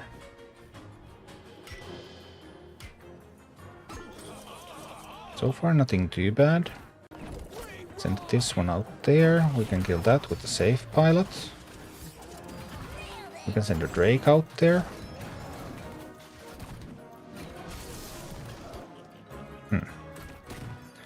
Slightly disappointing. Maybe I should have waited a little bit with that. Maybe a little bit of waiting would have been better. I did get some gold though. It's not all bad. Once again we meet this Huntress push. And once again I don't have proper tools. I'll try to do it with Grom. Good enough, good enough. That was good enough. I can send these out there. I need to take the Griffin Rider out though, before it meets the Harpies. Yes, just in time. Right, Unbound, getting the chest. Need to get to work on that Falstad, and this is getting to work on that Falstad here. Because the plan I have to beat Falstad is to use the Gargoyle.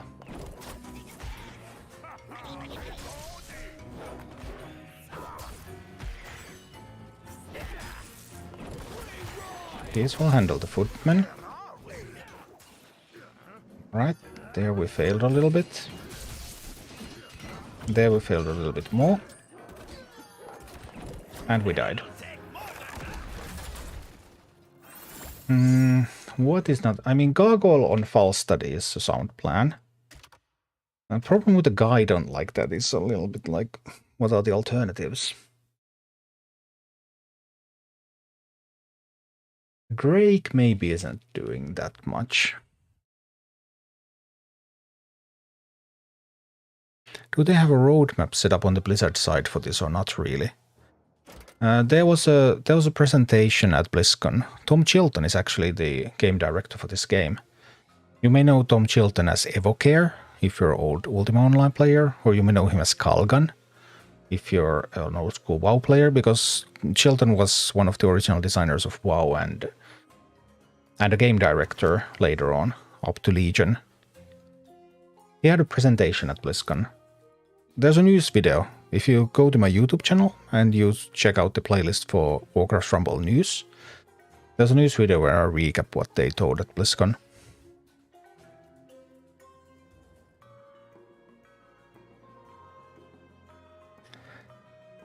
Can Safe Pilot take both center chests on landing?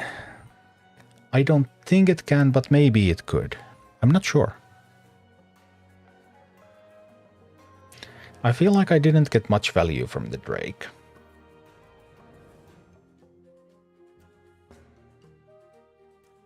But I don't know which one of these would give me much value.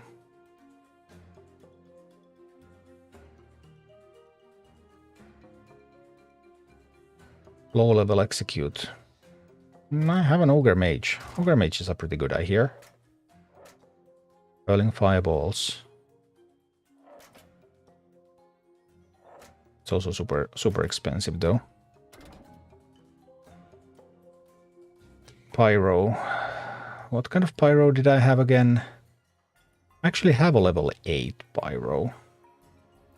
But pyro is also not good against the... Like, the Huntress is the main issue. And that Huntress is going to come together with the Footman push. So it's kind of hard to separate the Huntress from the Footman.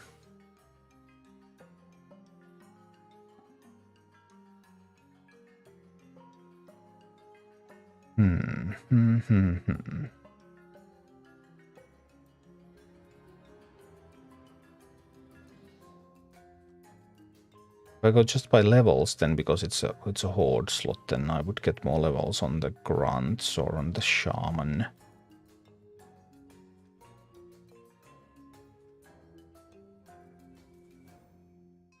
How good are the grunts anyway? They do cost 5 gold, which is quite a lot.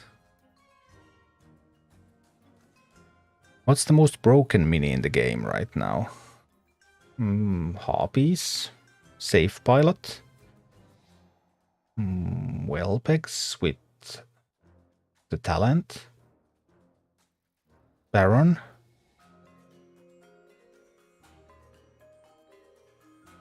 I think there's a bunch of good minis. You said you didn't play much PvP, so how do you progress when you break?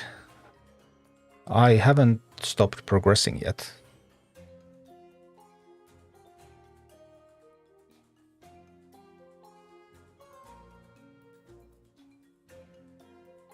Second one you just kill where he shoots from far. You just put someone tanky in front. I simply don't have any mini. I mean, this account is literally a free-to-play account that hasn't done any grinding. And I have 49 out of 54 troops. Sure, I don't have them all, but... like, not having a single tanky mini this far into the campaign... because I've done zero grinding, zero anything on this account. So I just don't know.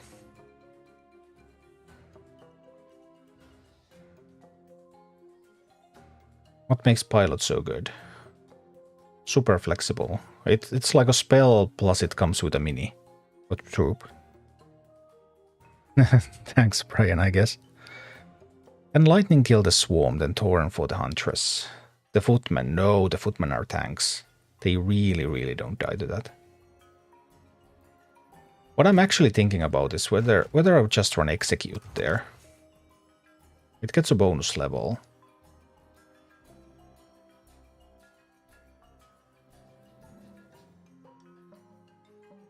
But it's still 3 levels behind, so it only takes away 35% of health. I guess that's not enough.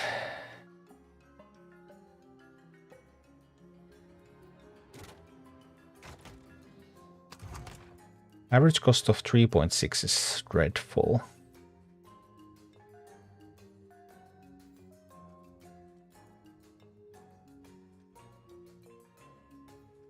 That's a little bit too dreadful, I think.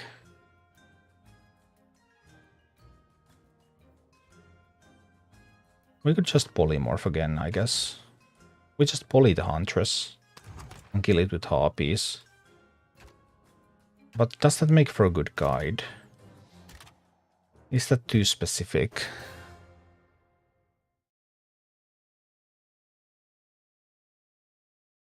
I was buying the same ones for stars that I have. Yeah, well, that was really, really stupid. But... Then I guess... I mean, you're going to get more gold from the Arclight Surges. Even as a free-to-play, you're going to get 800 gold every week from Arclight Surges. So the problem is going to sort itself out. As you do the searches, you will get gold, and that gold gives you a chance to buy the minis, and then you will have the minis, and then you can progress. So nothing is permanently lost. Banana, hi Banana. Banshee. No, because it's behind a Footman push. You cannot ban. We'll try to see if... can this hit both? No, then it hits neither. Good try, though. Good try. That just really didn't do much then.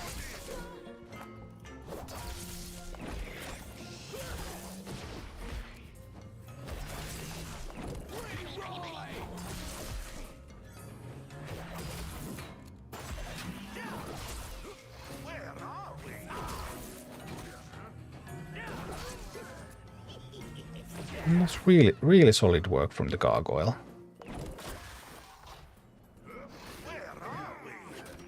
Great job from the gargoyle there.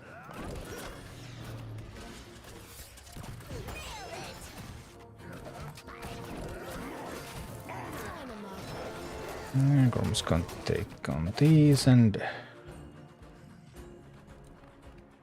another Hunter's push coming.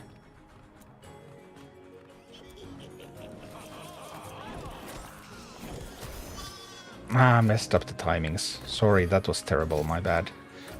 We did kill the Huntress, though. So life could be much worse. Life could be so much worse.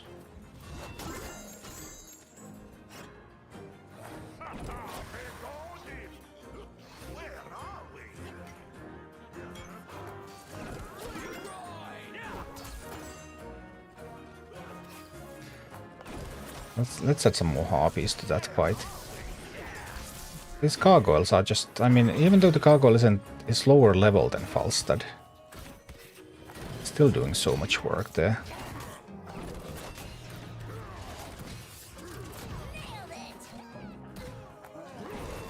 We just keep sending gargoyles at it.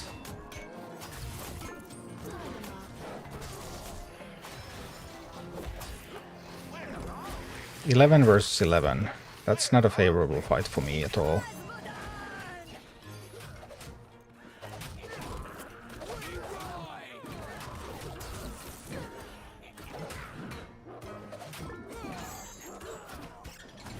Well, they got a lot of gold now. That's terrible.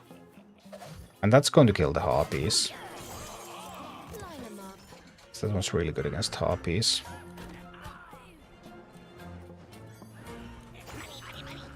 Right, I need a little bit of patience. And a bit of defenses here.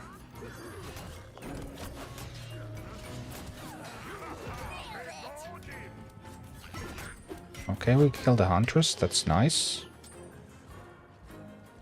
I need to send a gargoyle against Falstad.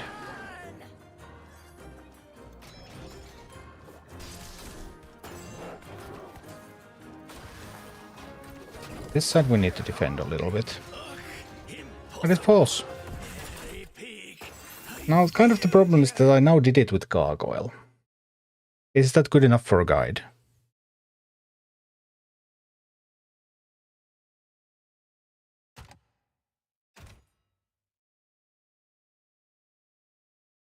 But we did do it.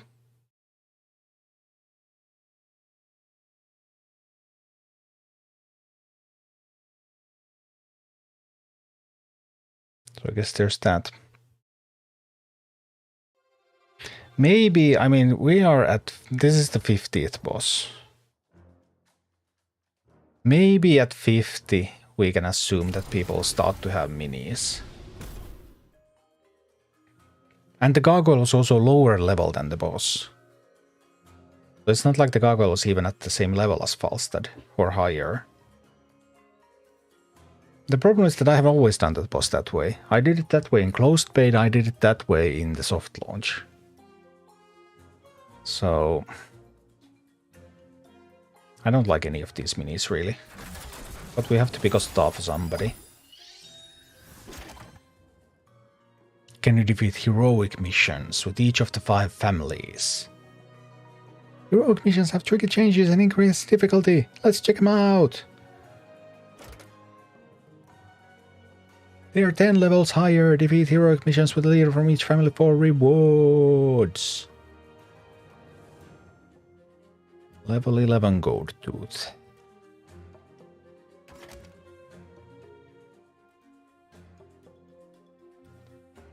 I guess we're gonna grom that Gold Tooth. Let's go beat it up. How do we beat it up exactly? So, Gold Tooth. What do I use to beat up Gold Tooth?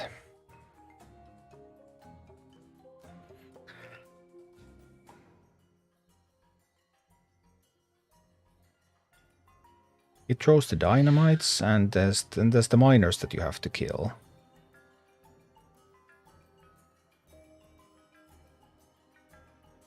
I want my Quillbore back. I don't need the miner now.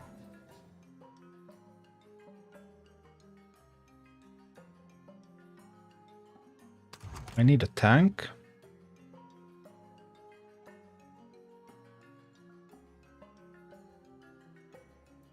Safe pilot is good.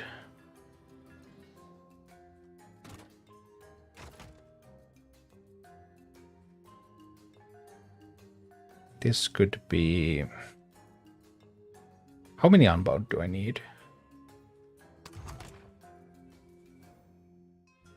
Let's see.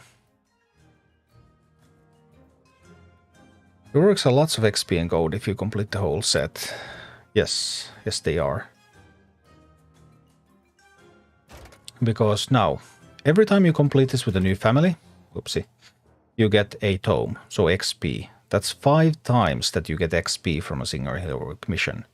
Once you have done all 5, you get 200 gold.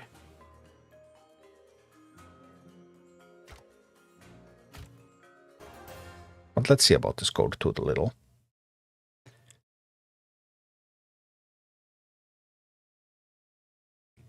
No, it's no longer Rumble F free to play in Hinterlands either because we cleared all of Hinterlands.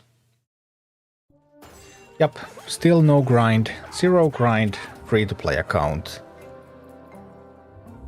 Cleared Hinterlands, managed to get to Heroics, and then we're going to die. I have to intercept that miner, that's like the main thing here. I think it dies to this. It almost did. Oh, yikes. Whoa, the chicken. Didn't remember the chicken. Spent too much time aiming at the miner. Let's take that with a little bit of different attempt. It's free to play. I made it 1,000 needles with no real wall. There are some really hard missions. I mean, Rain obviously is the first really difficult mission at the end of Ashenvale. Maybe Gromash at the end of Barrens is already a little bit difficult. I had a really scrappy win against Gromash, so I haven't made a guide. Because you can't redo regular campaign missions. I've been a little bit unhappy about that. Should have gotten a Grom guide done. 1,000 needles. I mean, the illusion boss was a little bit difficult than the first one, and then Cairn is really hard. For Cairn you kind of just need raw stats to push through Cairn. Which is what makes it so hard. I guess we could use that one. I'm not sure if we really need the Worgen.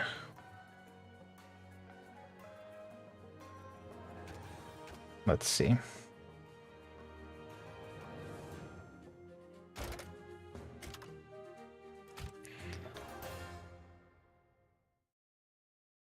Yukit, what shall I do? +1 from Spiderlings, Batrider, or Banshee?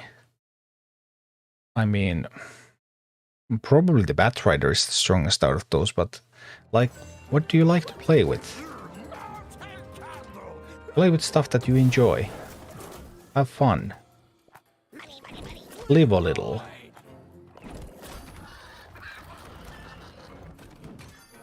We're going to test the Worgen ambush.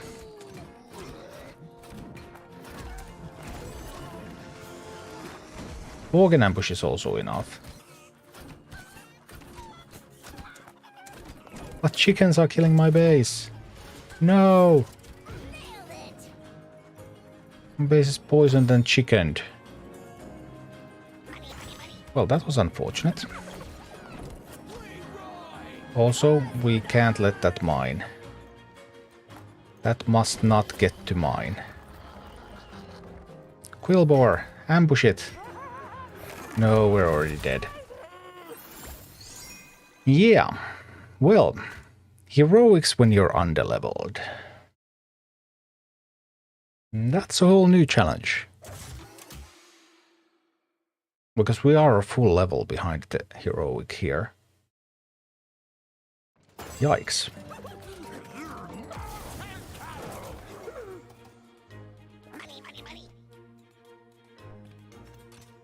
We need to do it a little bit differently.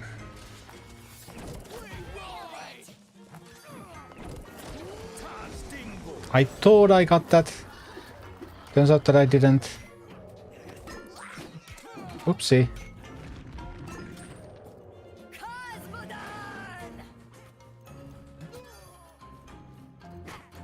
Well, we got it. We got it over there. That's all good. That's all good. There's already another one coming.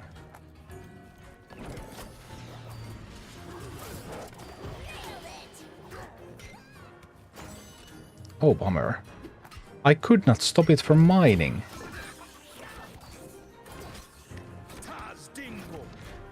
We kind of lost this mission when it got to mine the first time.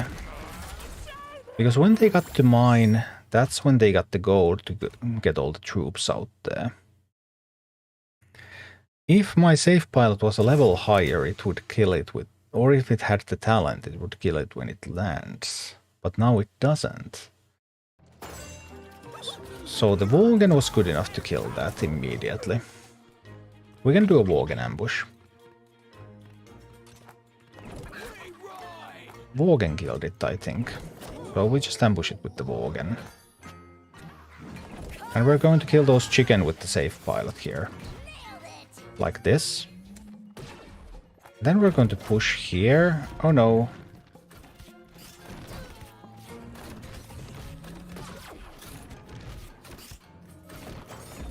That one at the back. No, another Earth Elemental. How many Earth Elementals is that? We'll need another Worgen ambush. We don't need another Worgen ambush. If I don't need another Worgen ambush, that means that I can push.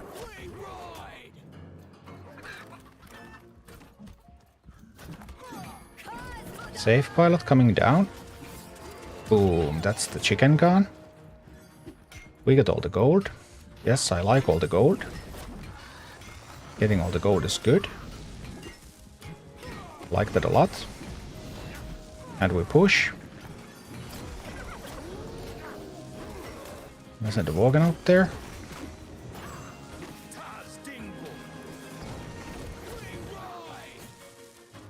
So close.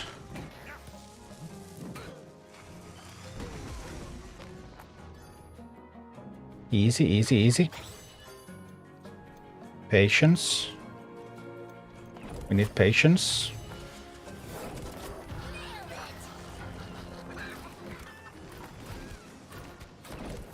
Must not let them mine. Kill those.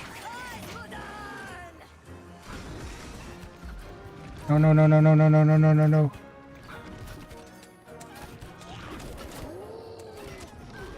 Worgen, help me out.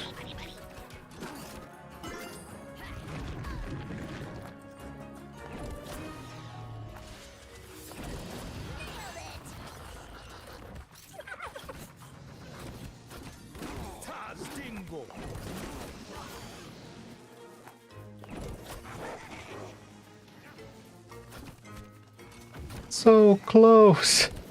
No, I can't believe we lost that. I really thought I had it. Okay. Are Enchanted Vials the best talent for Batrider? Probably all 3 talents have upsides. I do like the... I don't remember which one Enchanted Vials was. I do like the slow effect, because slowing things down is strategically very useful. But I often like to do that in this game. But it's not the only way. Worgen will ambush that. Yes, we got the Worgen ambush done. Good.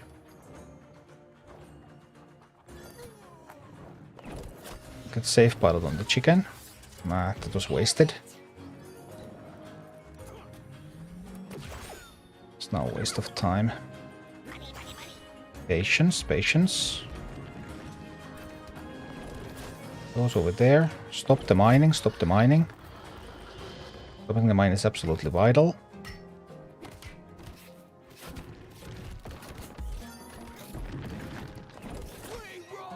We didn't get to stop the mine. No!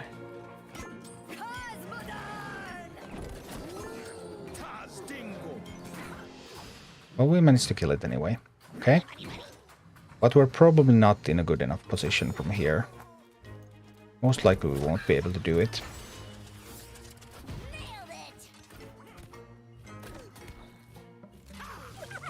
Because I would desperately need some gold.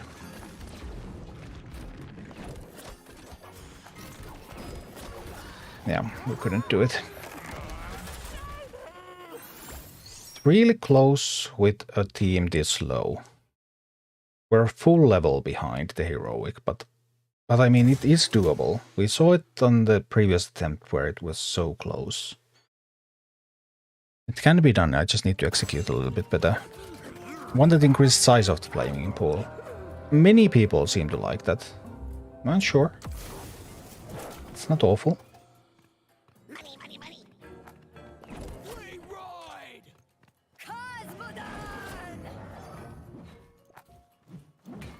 Worgen will ambush that.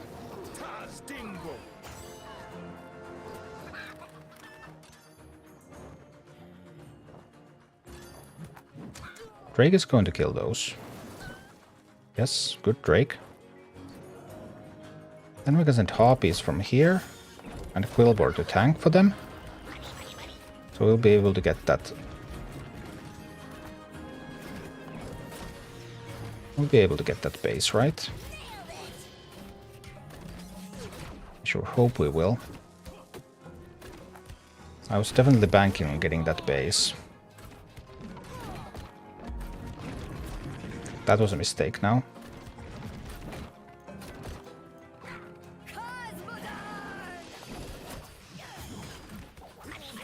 I couldn't get the base. That's a problem. Worgen will ambush that again.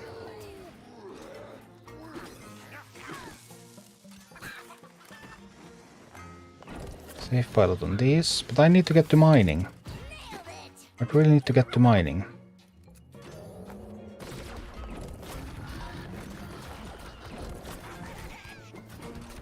Is that Earth Elemental going to deal too much damage? That's the big question. I think it is. I think it's enough damage.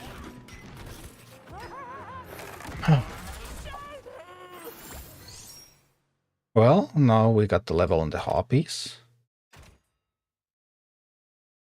Do we need to make improvements to the team? Grom is probably doing the least here. I wish Grom was someone else.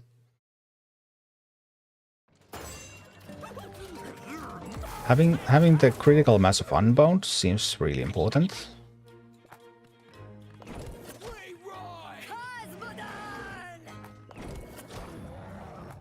Ambush with the Worgen.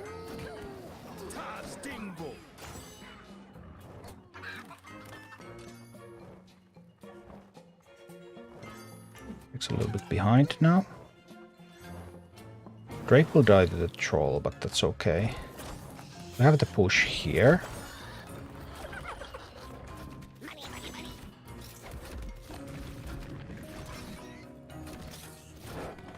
But the push is not enough. Oh dear.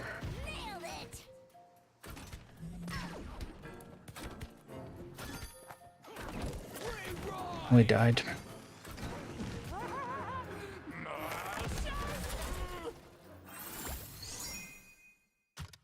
So, maybe it is a little bit too difficult. Maybe after all.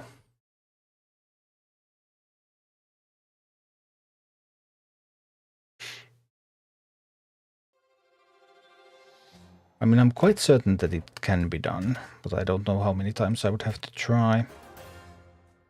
Also, any other improvements? Another cheap tank to help the base survive. Would that be instead of the Wolf Raider? Maybe even instead of the Raider. Again, if I... the Tauren might be good there.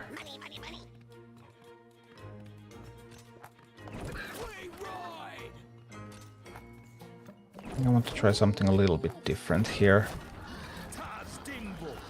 Let's try something a little bit different.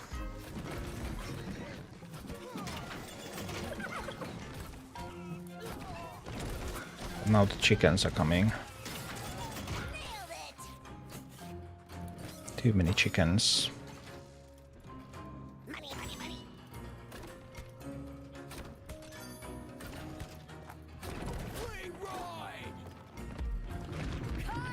Come on, I need the Worgen.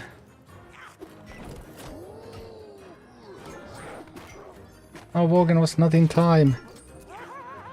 Also defeating the base. I was thinking that maybe if I try to get the tower, if my base can tank a little bit of damage and I get the tower early, then maybe that would be an improved plan. Doubling down on the left so you can mine instead of tower push early. That would be another alternative, yes. Like there are multiple alternatives. We could try to do that. Just the tower push is really, really good.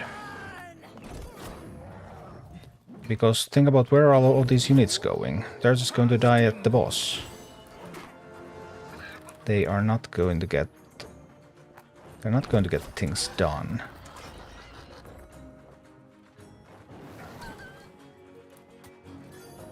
That was a mistake with the Quillbore I made there.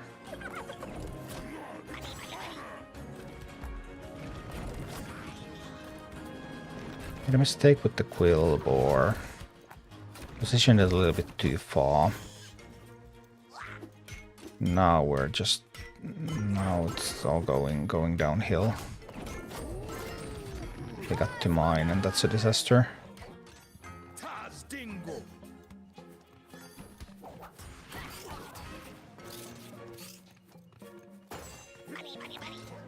Need a Quillbore over there now. I gave them so much gold. Yeah. Well, that was poor execution on my part. Should not have given them all the gold there.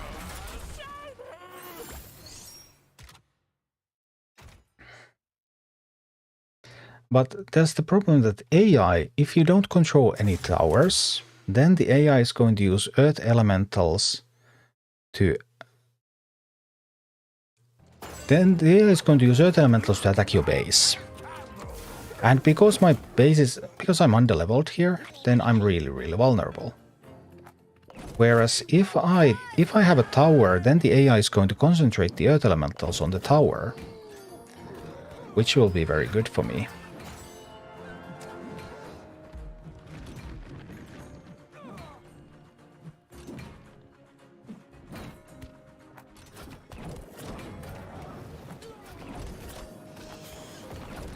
I think we can try to do a push like this now.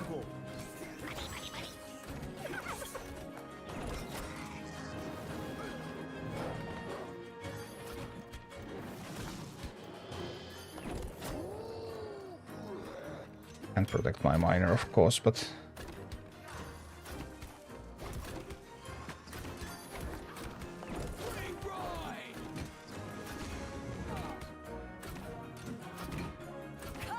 A bit too much damage now.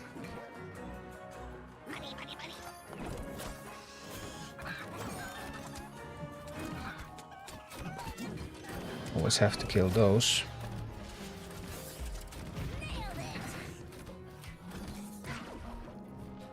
Yeah, they're not going to get there with this. The amount of damage the Earth Elemental deals to the base is really high. So if I don't have a tower, the Earth Elementals are going to keep coming at my base. And that's a major problem. If you use BlueStacks, you can make your screen wider to see the whole map width. I know that, but I don't want to, because that's not the game experience that most players are going to have. So I just don't want to do that.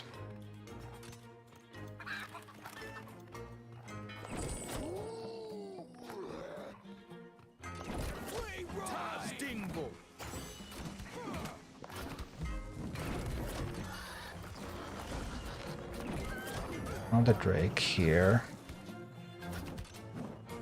Go for the push on the tower. The Drake with the Harpies.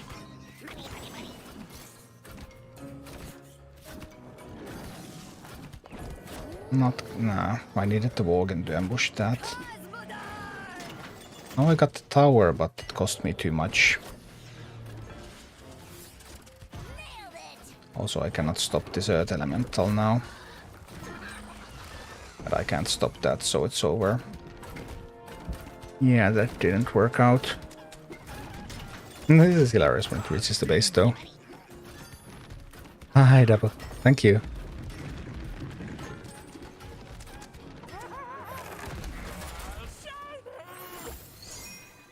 I don't like the wider screen on BlueStacks. I'm not sure if Blizzard is going to allow that in the long term, because that definitely is an issue. Like it's not level playing ground anymore with the wider screen.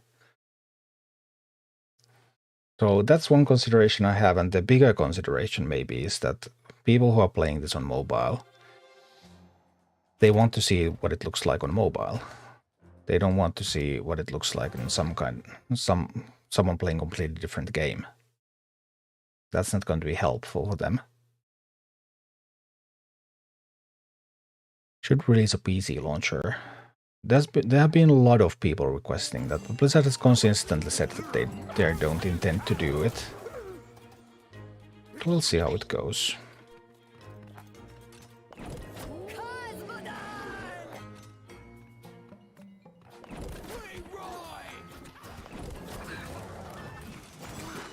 Managed to ambush that, which is good.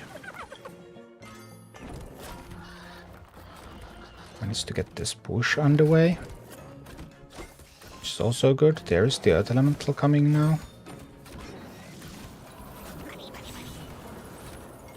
Really needed to get that tower. Well, I couldn't get the tower. Happens. Problem is that now it's starting to recover health. Problem is going to come in to hit at those a little bit.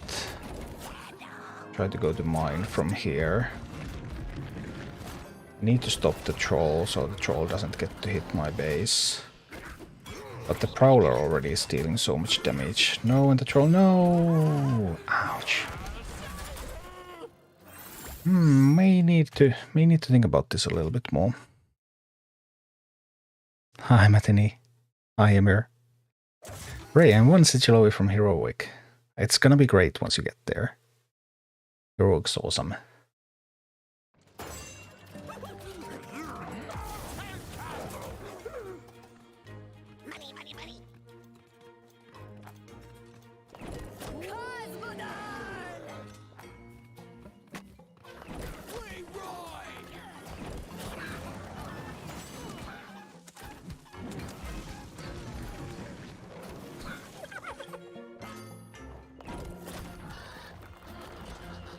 I'm quite persistent about this tower push, because I think it's super important for me to get that tower.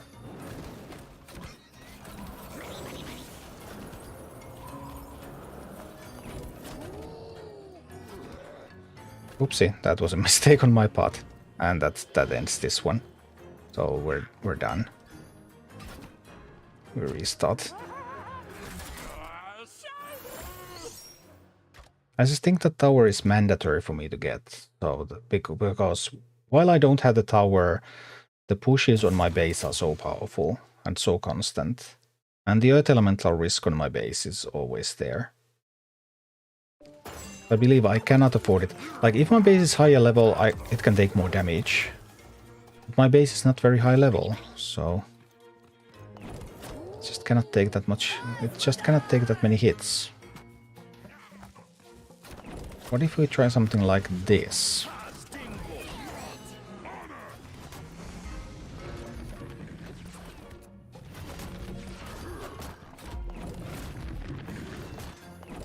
What if we try something like this?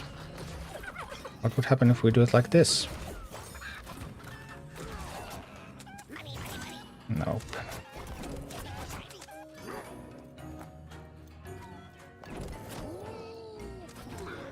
Nope, nope. Well, I'm gonna try to use Chrome again.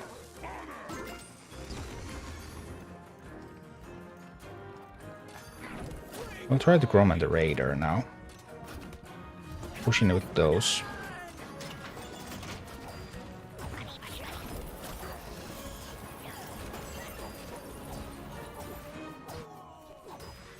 Oh, no, no, no, no.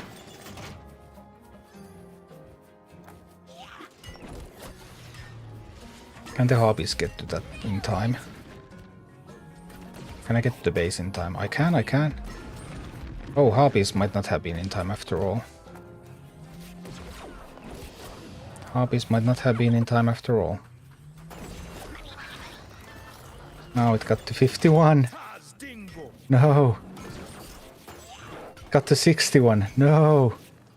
It got to 71. Now we can't even deal any damage to it anymore.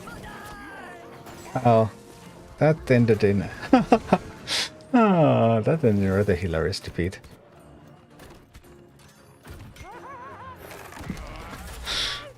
The big miner. big miners are big.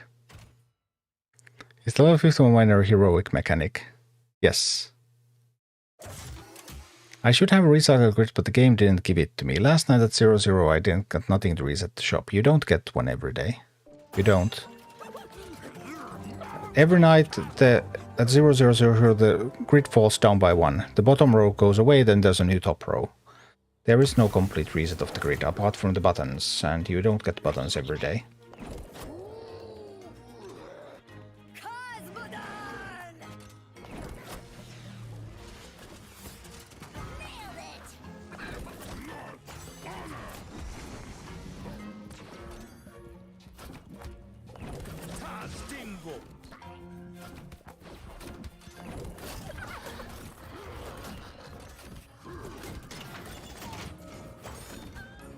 Actually get rid of these chickens, or are those chickens going to kill me?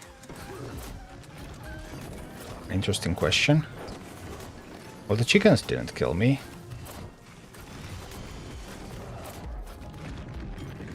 Right?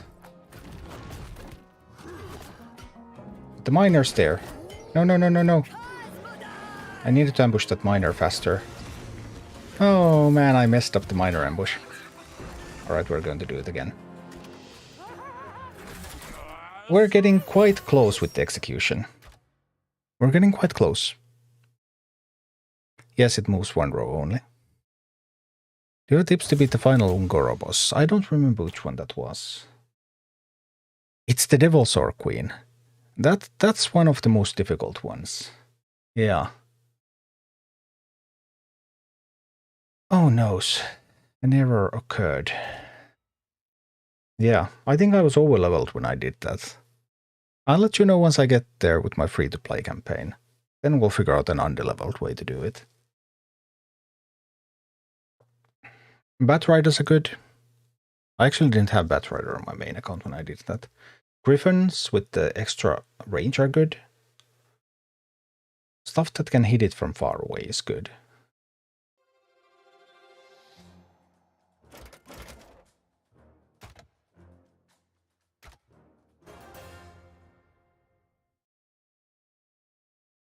Press left side of stun minions distracted with an Earth Elemental. Right.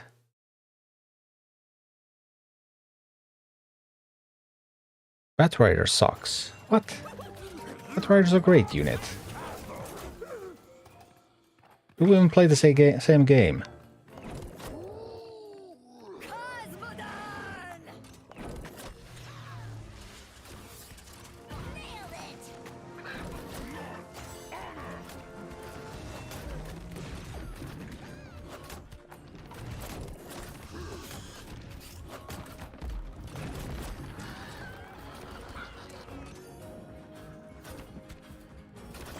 These are going to take a beating there, right? Right, they will. I will have to ambush that. So close, Grom, so close. Safe Pilot can take the base now, right? Yes, Safe Pilot was able to take the base. Come on, defend, defend, defend. Good, good, good, good, good. We have defended. Successful defense activated.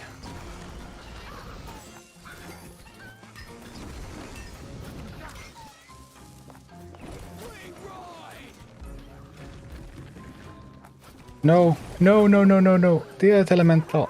Oh. Ouch. Is the heroic AI better?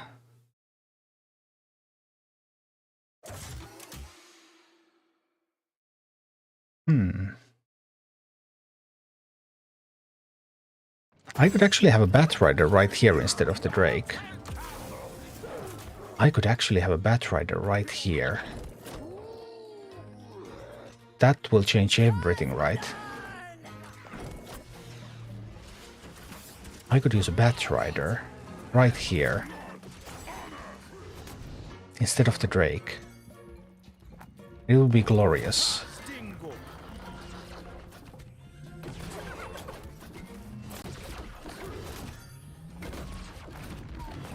This could be a Bat Rider.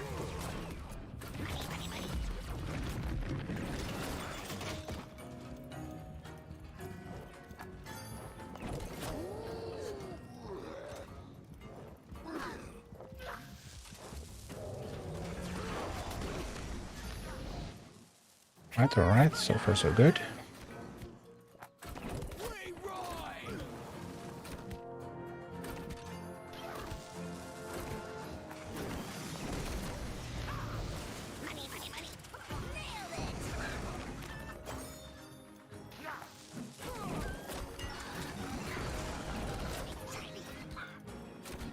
Good job on the Quillbore.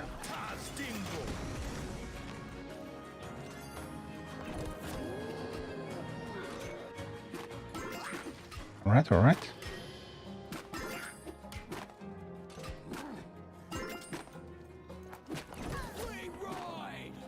We're moving up in the world.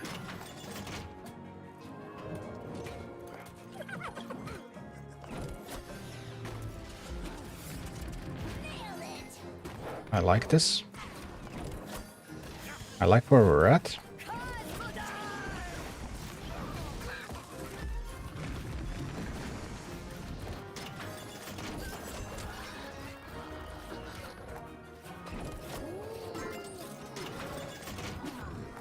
Oh, I don't like it anymore. Come on, save pilot. Just in time, pilot.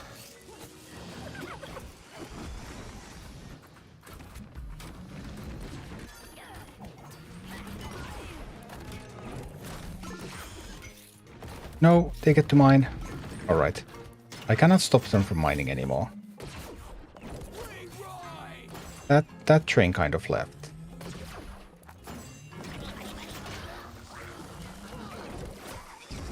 The only train that remains is the train where we kill the boss before they kill me.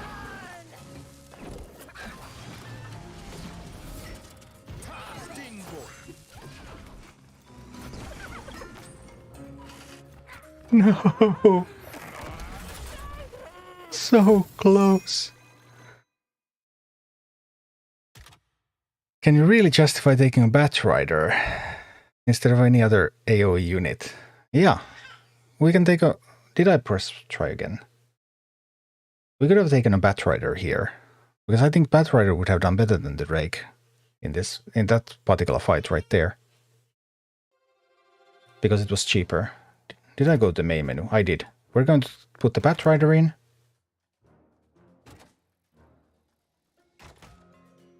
Here comes the Bat Rider. Now, with the power of the Bat Rider, let's smash.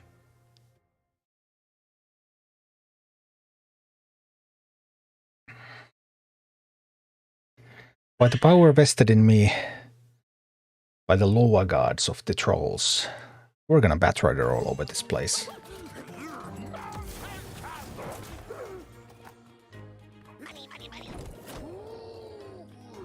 We're so going to Bat Rider them.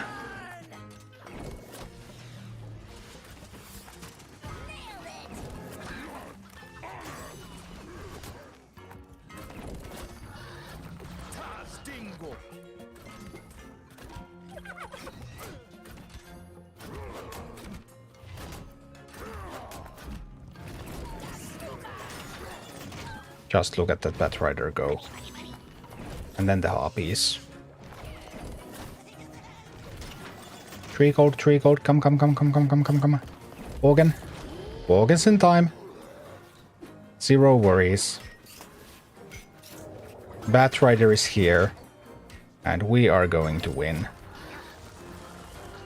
See. Just put a Bat Rider in your team and stop worrying.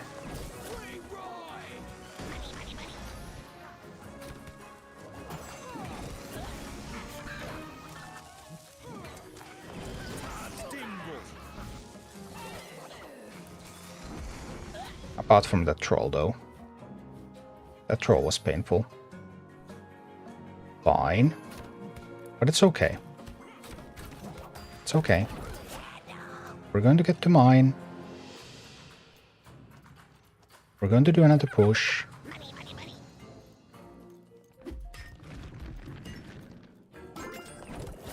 We're going to deny them the mining.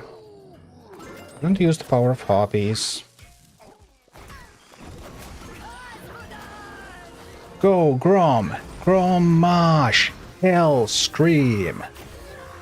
See. Boom. That's heroic done full level undergeared. Patao.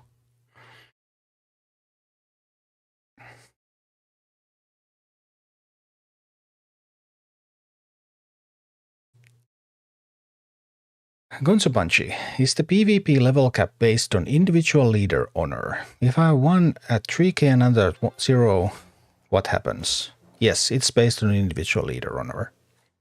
The 3k one is facing unlimited levels, and the 0 one is going to play games with 1 level. And it's not only the level cap, it's also the matchmaking that is based on individual leader. So your leader at 0 is going to face a lot of new players. So if you have a well-established team and you have talents on your minis, then, well, playing with level 1 minis with talents against level 1 minis with no talents, that's, yeah, you know, that's kind of tough for the one without talents. Mr. Carrier, was some of your YouTubers, they're very helpful. Awesome. I'm glad you enjoyed them. Does Worgen without the talent kill Huntress? I do not know. I don't think I've tried. But like now, we get a tome every time we beat a heroic. First time with the family, now this is for Horde. So let's get some XP.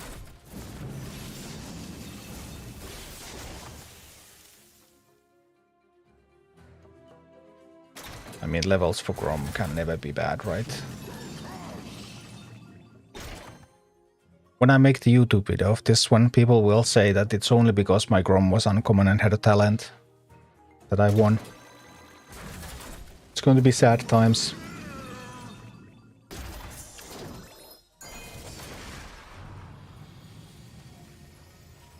How do you beat the Mega Kobold in that level? You kill it before it mines.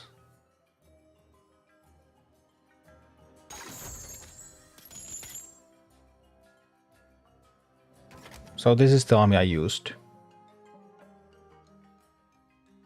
Worgen kills it before it mines. Safe Pilot kills it before it mines. I have 2 minis that are unbound and can kill it before it gets to mine. Because both are untalented, then, well, Worgen was still doing a great job even at level 9.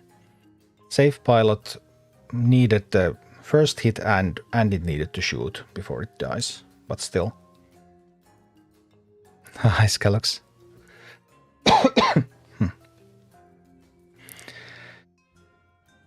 Oh boy.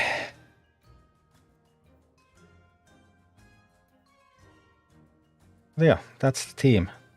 Now it's 10.3 because the tome gave me a couple of levels, but...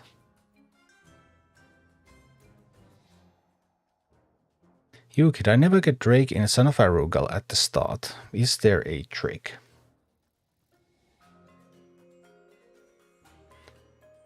You can try to change the order of the minis. Because I'm not certain...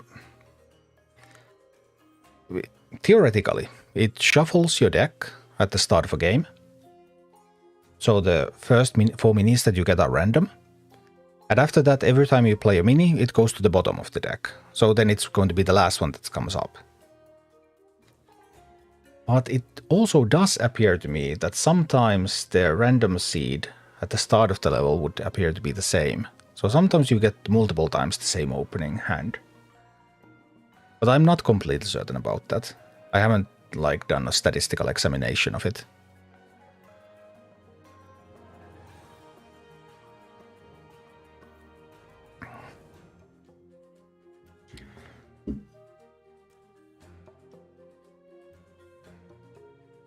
Also, you should be able to have minis that play similar roles that can be used. I'm not sure it has to be exactly the Drake every time.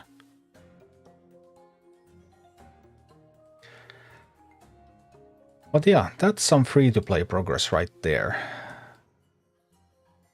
Cleared all of hinterlands. Well, now it shows the heroic hinterlands from here, 20 and 21. Yeah, we're not going there yet. And got our first hit at heroic gold tooth. Full level under its level. I'm still getting the clear.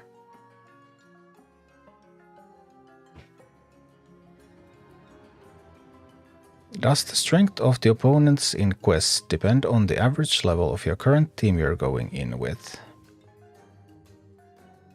No, it does not. So it depends on a few factors. Quests become stronger as you win more quests. They can eventually be 3 levels high. Well, it does depend a little, because like quests are initially lower level than your team, and they can become up to 3 levels higher as you keep winning and not losing. But you only need to lose a couple and then the difficulty becomes lower again. And the campaign missions? The campaign missions are completely set. There's no scaling on these whatsoever. These are always exactly what they are, campaign and heroic campaign. Your team doesn't matter at all. Also dungeons, it doesn't matter at all, because dungeons, the difficulty increases when you do it with a leader, and then for that leader, difficulty always goes up. It doesn't matter what army you bring. And in PvP, it also doesn't matter. Matchmaking is based on leader or not. So only in quests does your average level have any importance. Did you buy the pack that gives you more percentage gold and XP? On my main account, yeah. On this free-to-play run, I haven't. Because this wouldn't be a free-to-play run if I did. Well, I did the math, and if you play this game for a year, then if you PvP, then this pack can be worth up to like 36,000 gold. If you don't PvP, then it's around 30,000 gold over the period of 1 year. And because we can see that 12,000 gold costs 100 euros, so that's like 300 euros if you PvP and 250 if you don't. Assuming that you play this game for 1 year. Obviously, because it's lifetime earnings, so it becomes more valuable the more you play.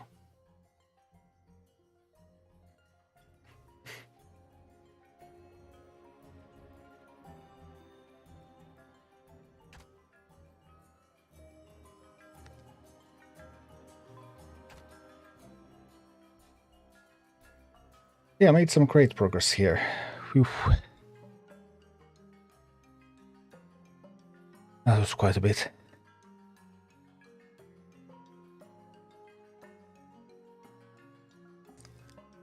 So, next up. Next up, we're actually going to play a little bit of another game. Because I haven't had a chance to play it after the full release yet. I'm kind of stuck right now. 45 Unitsea sigils and level 12 collection. What's my collection level on this? I'm now at 16. I've been buying as many minis as I can. Well, I mean, this account I have done 0 grinding. I have done my dailies since the launch. I've done the Arclight Surges. I've done my dungeons. I've done a couple of quests if I have needed to do quests to get these dailies done. But other than that, I probably have the 300 quests banked. And I'm currently at 50 sigils. Just did the first heroic. Some bosses have been hard. But no paywall so far. Nothing that would get me stuck so that I couldn't progress by just playing.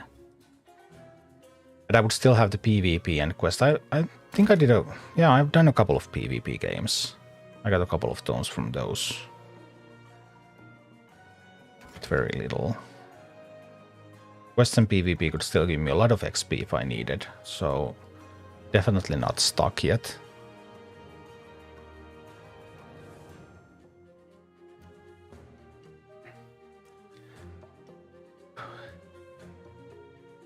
But we do need a bit of a break after that heroic. That heroic was quite something. And what I'm going to do next, I'm going to play another new game for a little bit.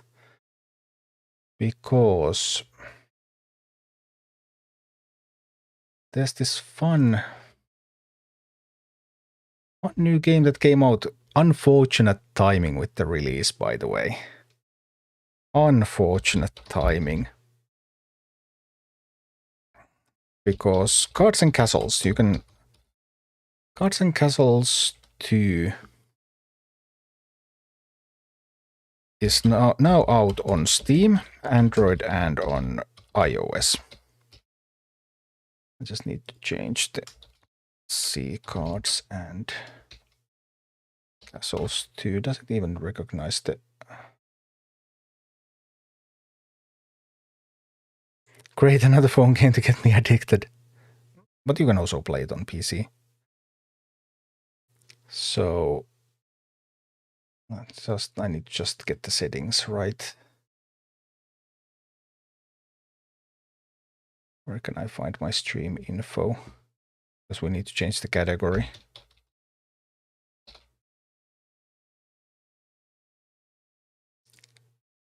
I mean, they had the most unfortunate release timing, I think. Because they released at BlizzCon. I've been playing this game. Well, I have 9 hours played. I was playing the early access a little bit. And oh boy. They actually released the full release at BlizzCon. Or during BlizzCon, not at BlizzCon, of course, this is not a Blizzard game. But talk about unfortunate timing for an indie company. Either way, I think this is a tremendously fun game. I've had a sponsorship deal running with them for a month, culminating at this release. So let's take a look at this one. I can play Rumble and Cards and Castles at the same time. You can. Do you think the army upgrades will be annoying later on, as you would need to reroll if you change your party? People reroll all the time when they change their party, but because it's only 250 arc energy, right now it doesn't look like it matters. I'm going to show you what this game looks like.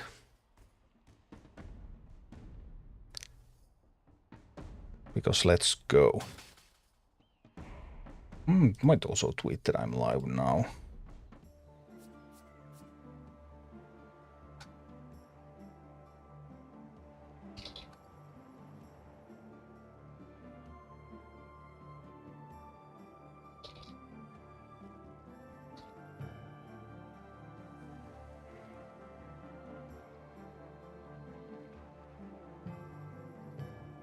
Let's take a good look at this one.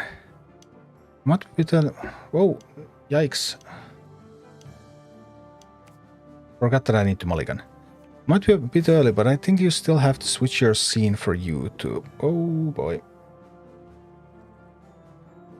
You're 100% right. I didn't switch my scene. That was a... Thank you. You just saved me. And Baltor, thanks as well. Yeah, I mean... What can you do? Yeah, I had everything set up for this game. I just didn't remember to change everything. But now we got just there in time. Because this is the first game and the first turn, so... Nothing was lost. And we won. Victory. Victory for the Forsaken. That was a bit of a surprise. That has not happened before. Let's try again. Which deck was I running? I was running the burn deck. Let's go. So this is more of a Hearthstone type game. So the mulligan, the mana mechanic or gold mechanic in this game, whole bunch of stuff. Really much like Hearthstone. But the main difference is this grid. Because you play units on a grid, and then you can move there. Maybe we'll go with that one. Resurrecting allies doesn't really do much. I guess we'd take the armor. Kind of like Feria. It has some resemblance to Feria too, yes. I think the devs themselves were originally more of duelist kind of people. But Feria works too.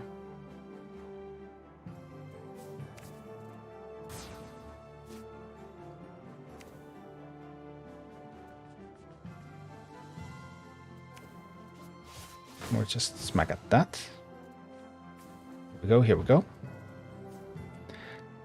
Bastion, I think if you played a spell card this turn, we need to get that adept. Maybe I should have just killed this off and gotten my adept in. I think that would have been a perfectly fine solution. We're going to get an adept out there and we're going to get a monkey out here. Let's do that.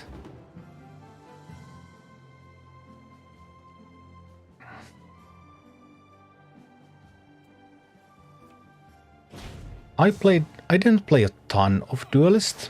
I played some. I think I prefer this to Duelist actually.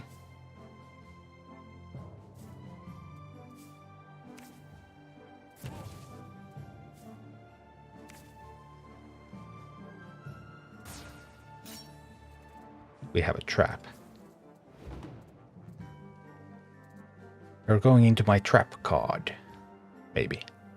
Maybe not.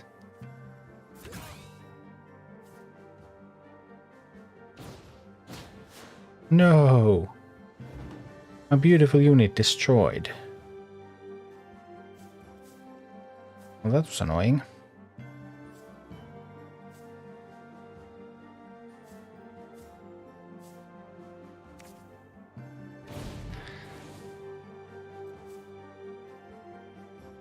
Do we need to kill that?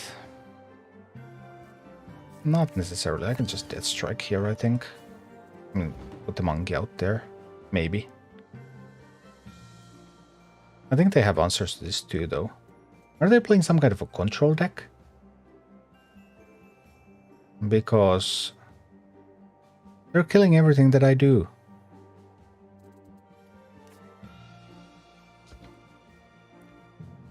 Unlike Hearthstone, there is a chat in this game.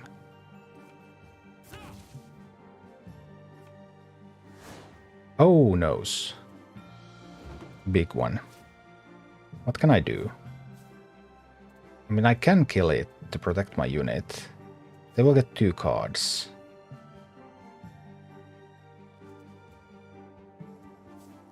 I guess we're still going for it. I'm going to blast it twice. I'm also going to give this one +2 attack and elusive. Then it's going to run all the way over there, and then it's going to start hitting at the base. We'll try something like that. They should be able to kill it, though. Maybe giving it attack wasn't actually worthwhile. At 7 gold, it should die pretty easily.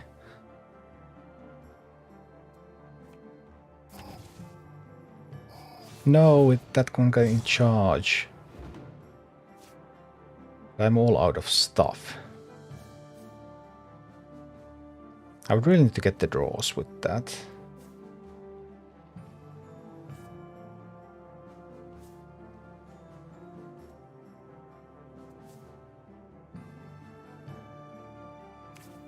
I'm just out of stuff.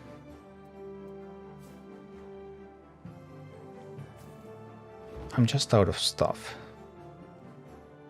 I don't know how to win. I probably can't win from here. Because they have so many resources and I have none left. I'm playing a burn deck. It's basically an aggro deck, so it can... Yeah, we're just dead. We're basically just dead.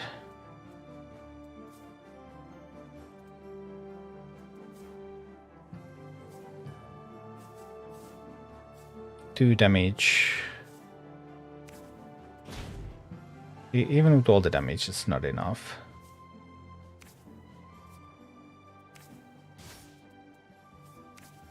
Even with all the damage, it's not enough. And all of my damage there. But it's still not enough. Nope, we can't. We can't deal the 18 damage. We're dead. I foresee Rumble releasing Gurubashi Arena Draft. Maybe. Oh noes. Oh noes. Yup, we're dead.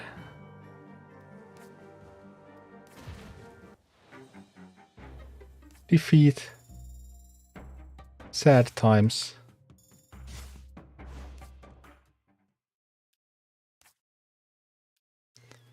We'll try again. I haven't done any deck construction for this game myself, really. I picked up decks from Discord. I have replaced some of the cards that I'm missing. Like for this deck, I was missing 3 legendary cards. Yeah, that Resurrection is pretty sweet. I think you get that Resurrection card.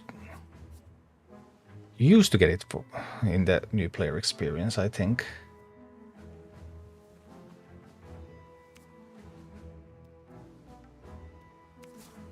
Let's see.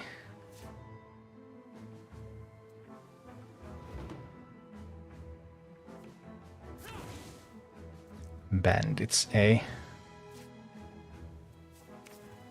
Oh, we have a monkey. No worries.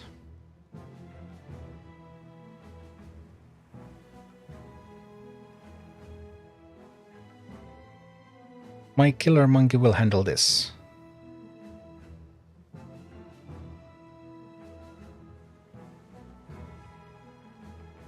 I really like as you can tell the card designs were hand drawn. Yeah, that's some quite sweet things about this game. Also a bit different genre. This fit the channel maybe a little bit better when I was when all the streams were still Hearthstone. But now that there's also this now that Rumble's here, then it's a little different. We'll set the trap there. Your peasant can keep chipping. Or bandit can keep chipping away at my base. It doesn't matter. Haha! You've activated my trap card. No! One of my cards is going to cost 10. My beautiful incineration.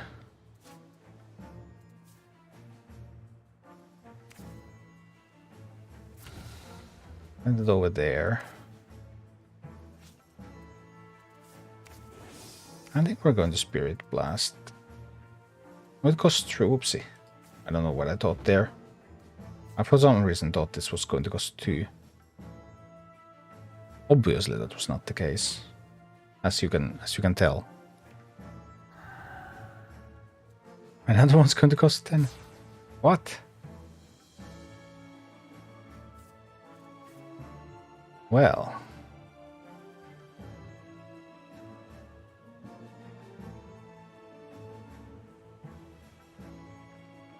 All sorts of disruption nowadays.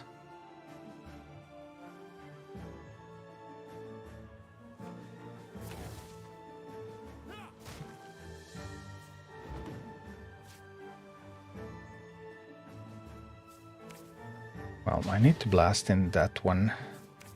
I need to flare it down. It's gained some attack and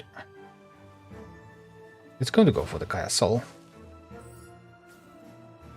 I believe it's not going for the supply D, but I could get a copy of a card in their hand. I think we're just going for the castle. I don't know how we're going to get the castle down, though.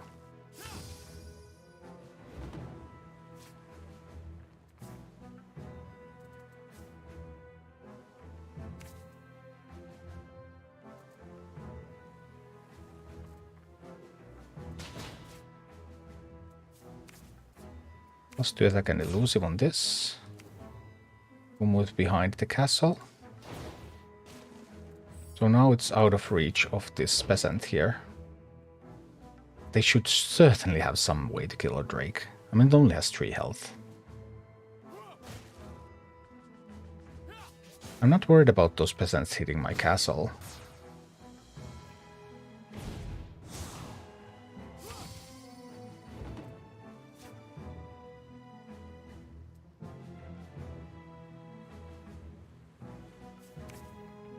I got a monkey out there.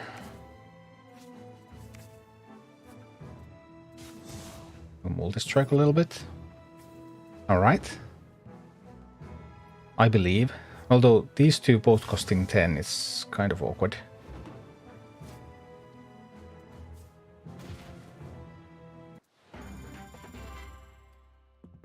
Victory!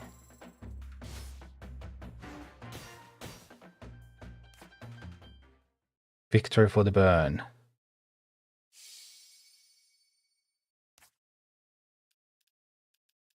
Alright, let's try again. We're also going to do some resurrections tonight.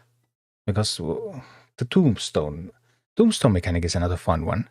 That really plays into the power of the board. Like, the game's at its best when there's something that really affects the board. Because there are effects that like push things away from a certain point, for example. You can freeze stuff in place. Well, you can freeze stuff in place on a Hearthstone board too, I guess. But the tombstone one, the board, sometimes when the board just gets full of stuff and getting past all of that can be awkward. Let's see, we have Fire Drake, we have a Backdraft. Well, this strike is maybe a little bit too expensive. Let's go. Alright, they're going to have tombstones. Yikes. So now every time expensive minions die, there will be tombstones.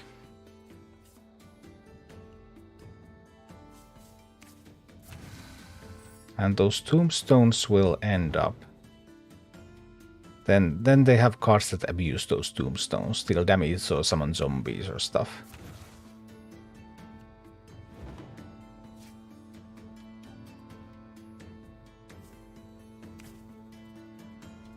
Let's Spirit Blast that one. We're going for the castle. Straight for the castle. Some Flame Knights here.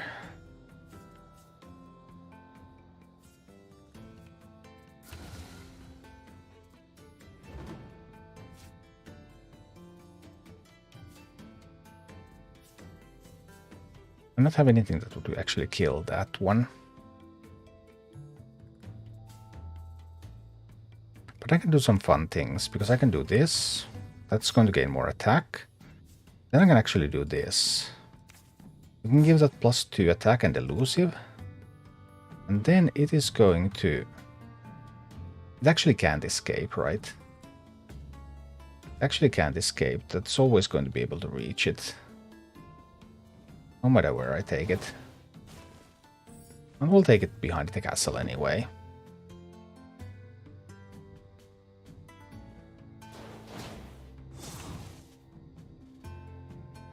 Now they even have a tombstone.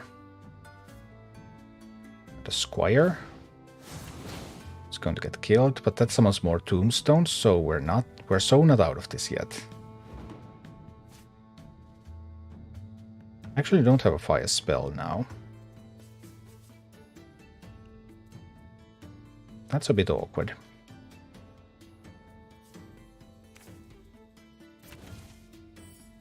That was... I should have thought about that a little bit more, I guess. I didn't have some fire spells that you needed for this deck, and I put those shadow spells in instead. Yes, that was a problem.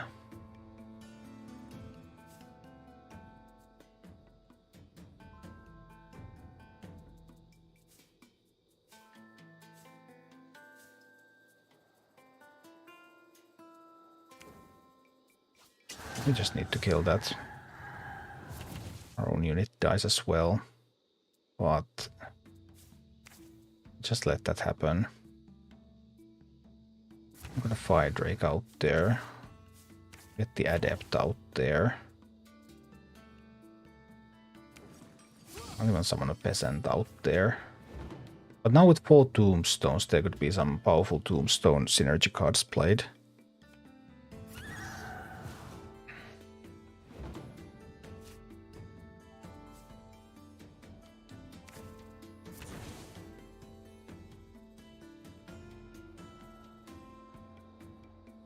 +2 armor and draw a card. That sounds great. We'll do that over here.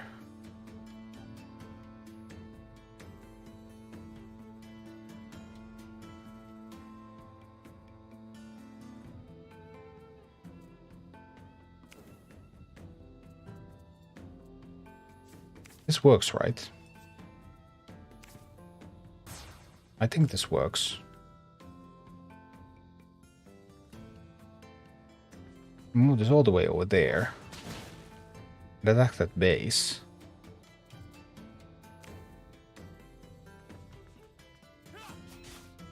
That will destroy a tombstone. Let's try this. I have the castle at 9 health. So all I would need is some... But I don't have any direct damage spells in hand. How can I find some direct damage?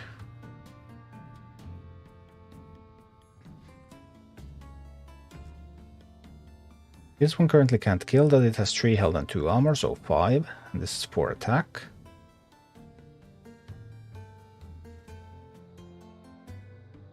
Let's see.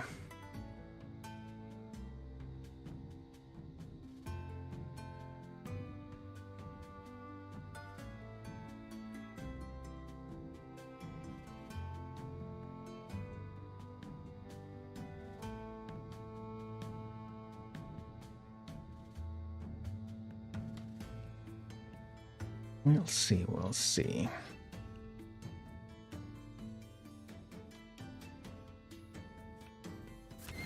No, that can kill it.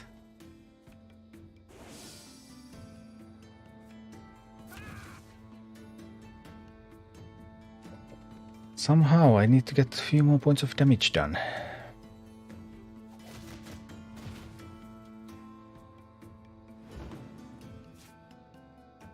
That's 2 damage.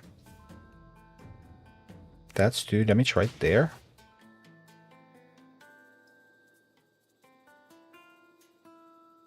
I could also replay that.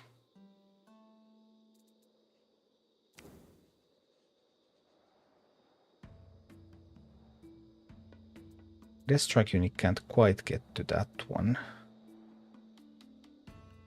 It could reach this one though.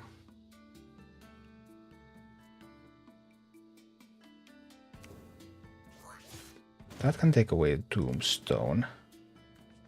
My death strike unit can kill that one over there. I can also play this to replace that, so that I can play the imp again. So I will get another card.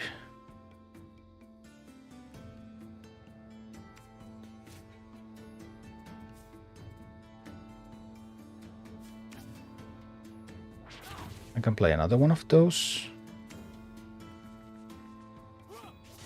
And hit at the castle. Alright, alright. Castle's at 6.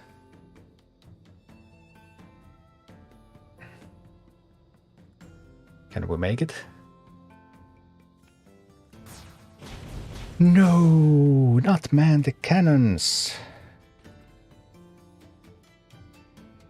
Unfortunate. Monkeys, peasants.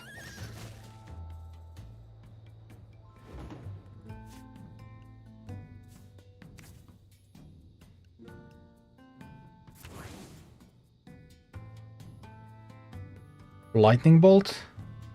We're almost there.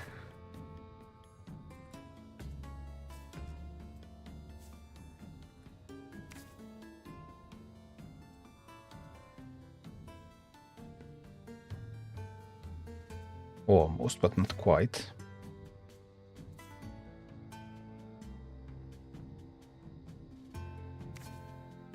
We need the Guardian unit now, I think. That one can't reach my Guardian unit, that's also important. So the Guardian comes here. Then we play the Mask. I think this is the way.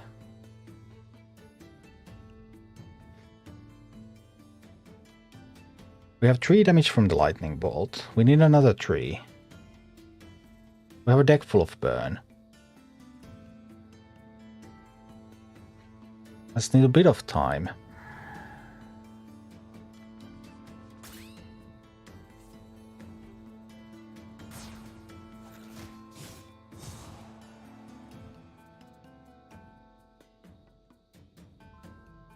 Turned into an Angel of War. Alright. Not bad. The Angel of War is fighting. Good, good.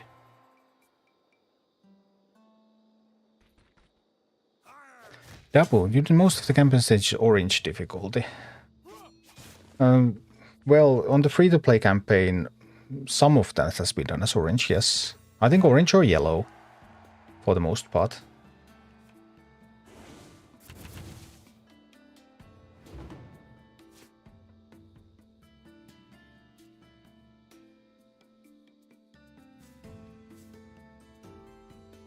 Well, bummer.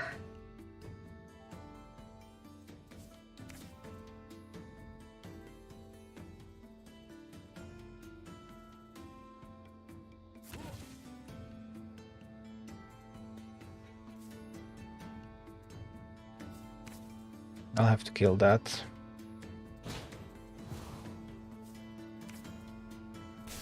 Lightning bolt their base. Alright. I would need to draw 3 damage before they can kill my base.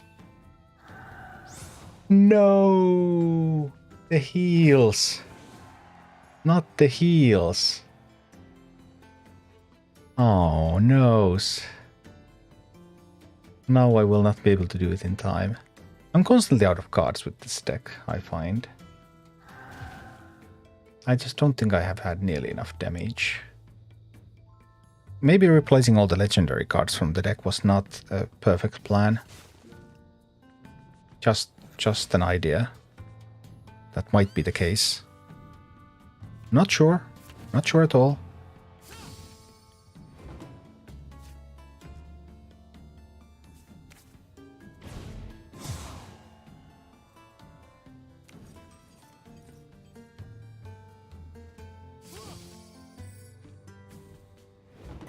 Not sure at all, but maybe.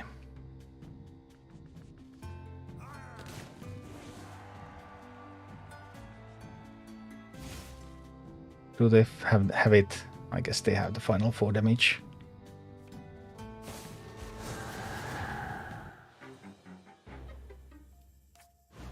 Did again. I'll try another deck. Let's try to play with some tombstones myself. So this game, Cards and Castles 2, this came out full release on Steam and mobile just during the weekend. So if you're in these sort of Hearthstone style card games, but with a little bit less randomness and this kind of board-based grid, then this can be an interesting game.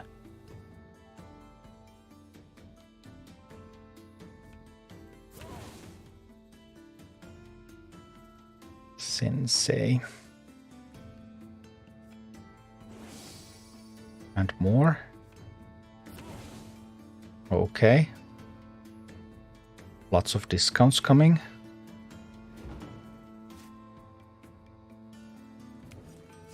Looks like we're just going to be summoning a peasant here.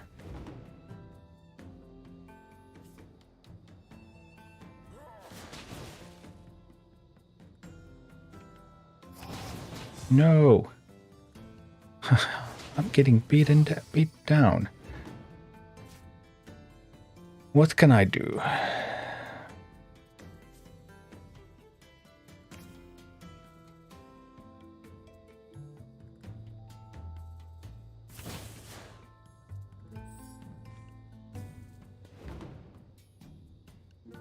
Probably needed to put it over there. I don't think this was good enough. I don't have anything fast enough here though. This only comes on turn 5, and by that time my base has been smacked down to smithereens.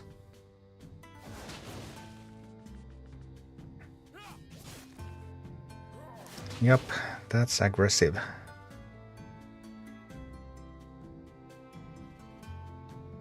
But I don't have any good defenses. Oh dear.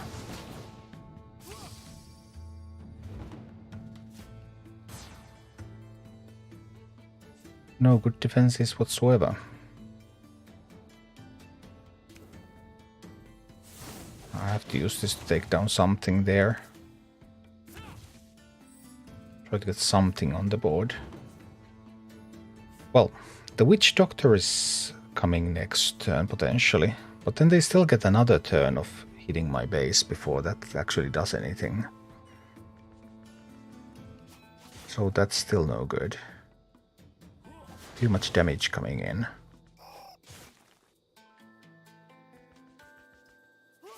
So that's already another 5.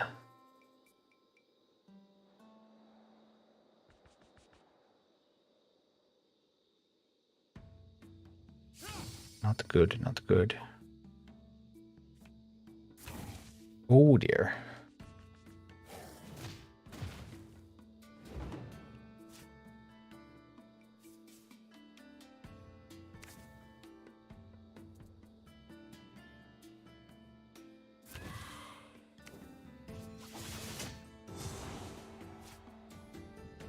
This just will not do anything. I have to be able to kill the Witch Doctor somehow. Putting it here means that they can't run away with the Sensei. But 2, 3, 4, 5 damage coming in. My castle's going down to 6 already from these.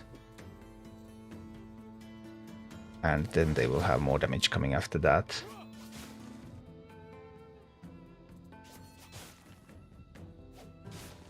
There's no tombstones. There won't be any tombstones from any of these either. Tombstones on... Oh dear, 3 damage to everything. Yeah, that's just going to kill it. They'll have lethal next turn.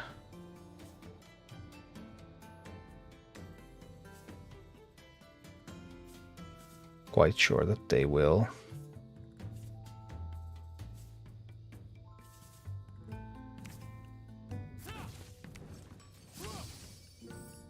I just don't have anything.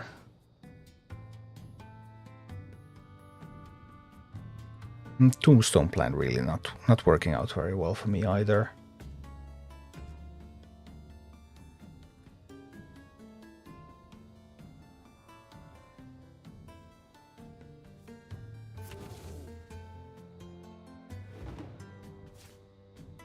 Well, that didn't kill me yet.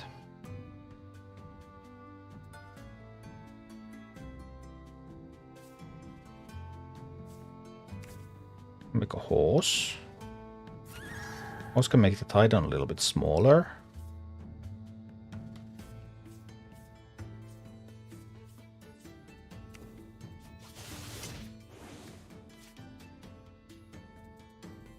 But must not attack with this so the Titan doesn't get a free pass towards the castle. But the multi-strike just ended it. Ouch. Could not defend. Oh dear. Maybe we'll just play a pretty basic mid-range deck.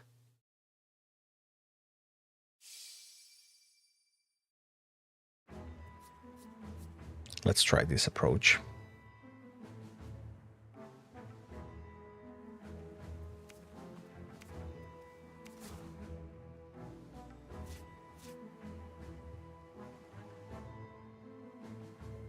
There's a lot more players with this game now. I played the early access a little bit, and now it was fully released. on Steam, and also the Android and iOS clients came out during the weekend. And clearly there's a lot more players now. I'm getting games much faster and... yeah, looks nice.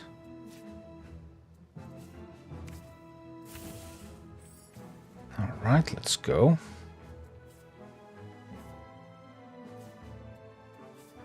Probably had the warrior coming next turn. Probably.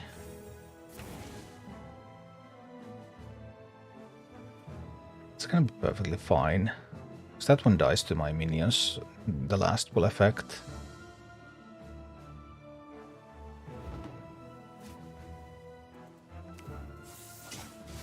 And just last will that one down.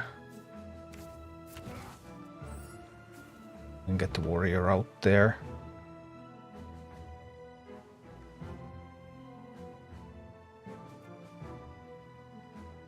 And thanks to the cleave, it can also get rid of some tombstones, maybe? Maybe. Unless it's just killed, of course.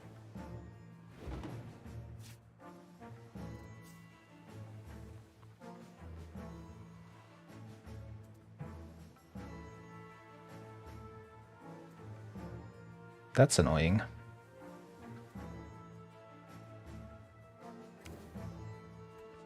Just going to go there. I need to place this one over here. Maybe. Let's see. What? Well, that was a surprise.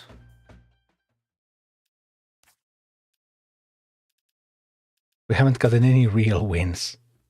Our losses have been losses, and our wins have been just opponents getting too tired to play against us. Oh no. I'm not playing that slowly, I promise. Not that slowly. It cannot be.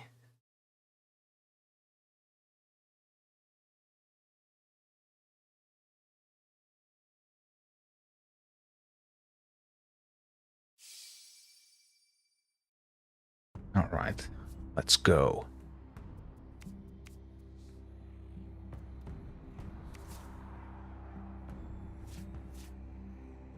Bit of an expensive hand here. Maybe I should have mulliganed that one away. Very, very expensive. These are all my most expensive cards. Who knows? Yikes. Alright, well, I guess we'll just summon a peasant there.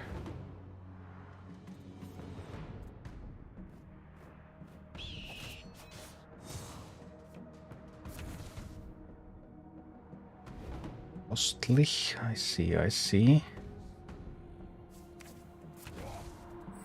Cleave warriors coming. They could move this over there to avoid it from getting cleaved. Even if they don't have an immediate answer. They have an immediate answer with the flare. Alright.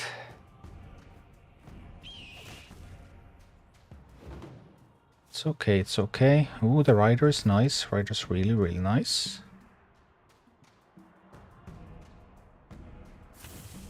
Rider's coming here.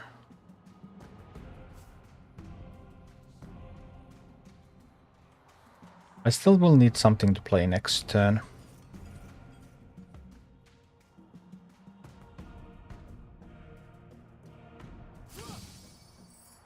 I will still need something to play next turn. I should have positioned the rider over there, actually. And then put the peasant in. Because now they can attack the rider with both of these, and then the peasant will also die. So that was a positioning mistake on my part.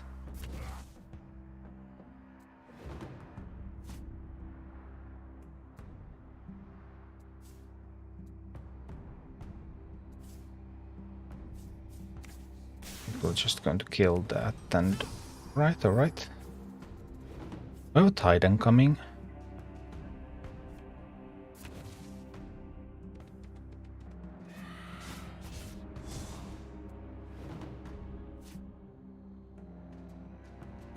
also get the Earth Knight, but I think the Titan is fine here.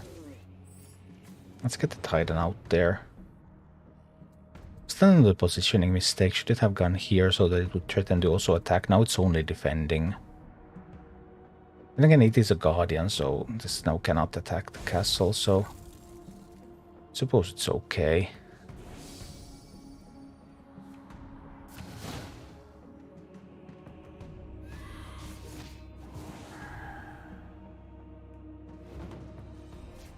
Right.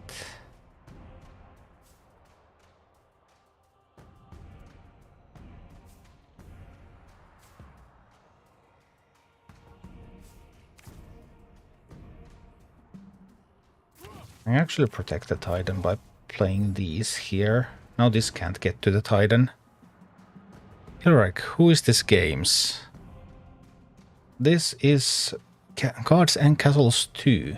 This is a card board game, kind of hybrid, so that you have this card aspect, much like in Hearthstone, but then there's also this kind of board where the units move.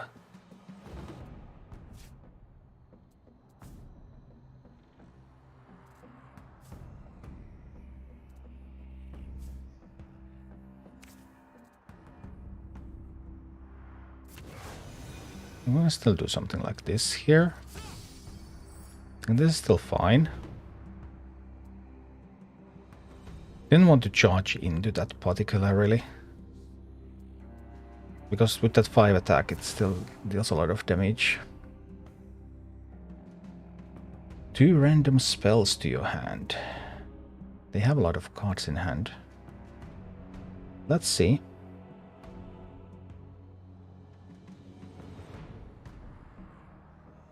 Still have some adequate defenses left. The castle's at full health. And this is multiplayer. We're playing PvP right now. You must attack the minion with Guardian. Well, you can of course not attack it too. I guess that does work, sort of.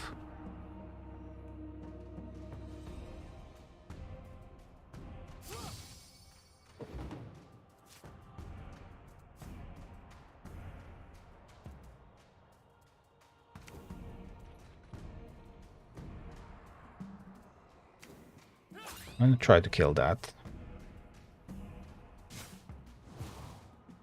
We were instantly destroyed.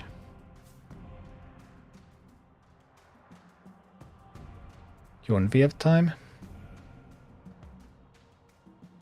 Swordsman time. Swordsman dies if it tries to cleave all of these. But I would have more powerful stuff in UNVF. I think I'm going to use that to kill this one.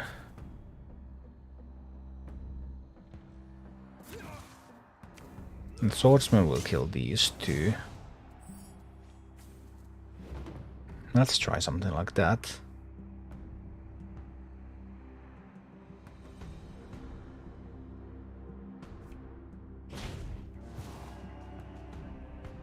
Alright, taking some hits. So far so good.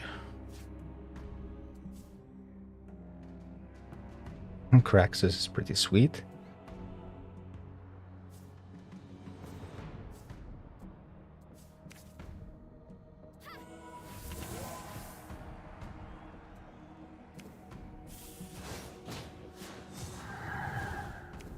Wee! Genevieve, I choose you. Let's attack. 25 gold worth of random spells. Ah! No! What?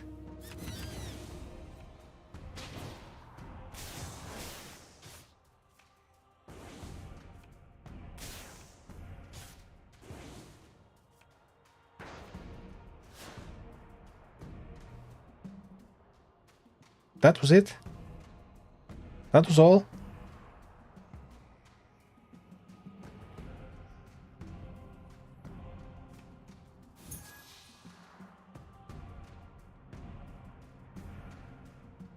Then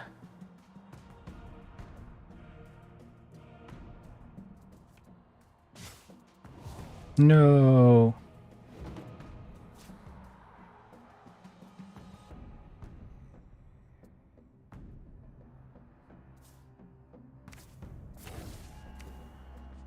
I'm going to use that to kill that one. This one's going to start hitting at their castle. Yeah, we're coming for that castle. I have 9 cards in hand though, and now it's at 10 gold. So, I need to use the hero power last turn too.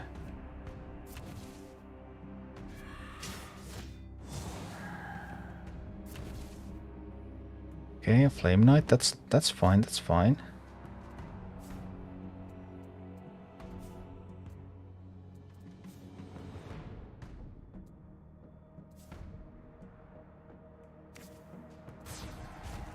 I'm gonna try to play the Kraxus out there. Bit of a wall with the rats and the peasants. They should have an answer to Kraxus, right? Probably, I mean, 8 cards in hand. There should be an answer there.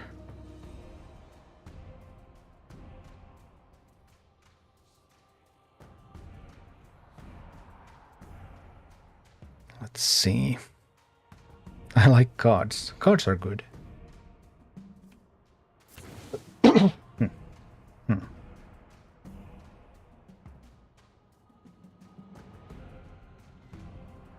Okay, random spells.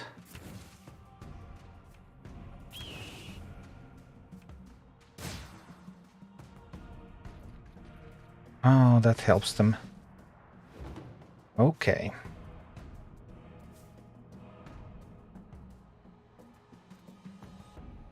Draw 2 cards and they cost 0.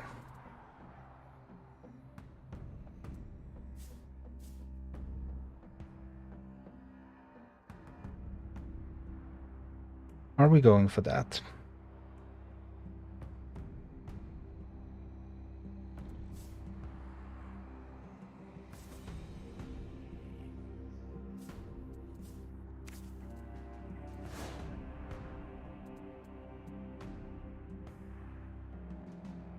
That actually wasn't good. I don't know why I did that. That was terrible.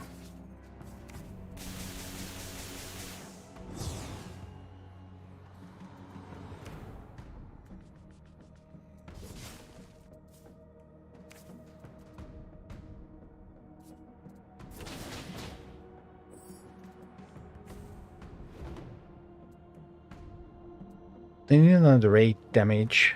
But yeah, that was just terrible from me. Sorry about that.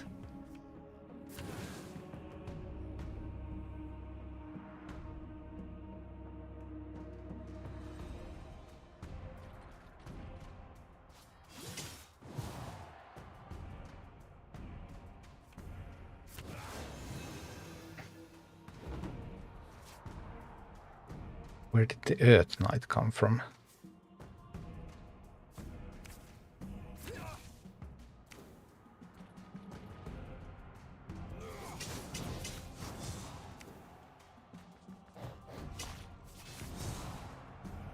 Okay.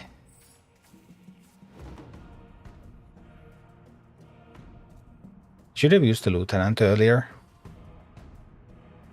Definitely should have used the Lieutenant earlier. Now I'm completely out of resources. They still have 9 cards in hand, so there's no way I can deal the remaining 5 damage.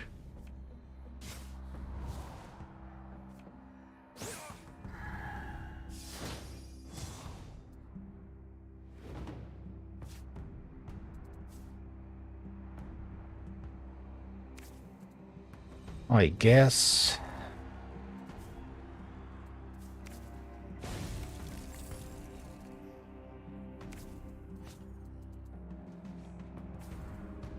But Dracula's castle can go anywhere. It can just run away. Oh. There's that.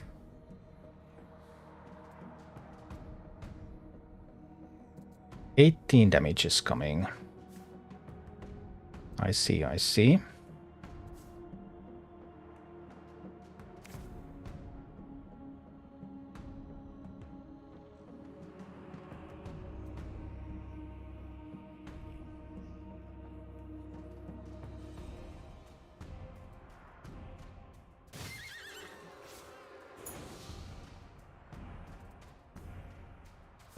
This one has charge, so this can kill that.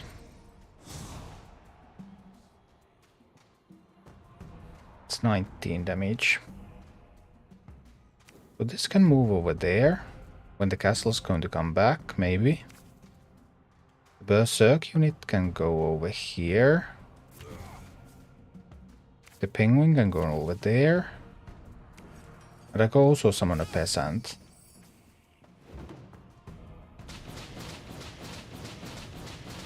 So now the damage comes in.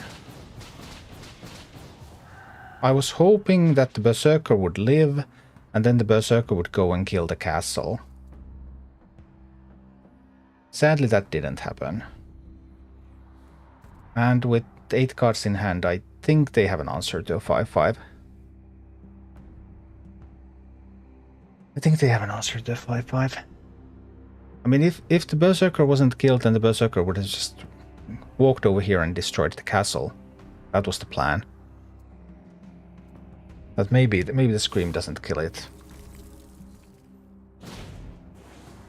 And that would have just resulted in me winning instantly.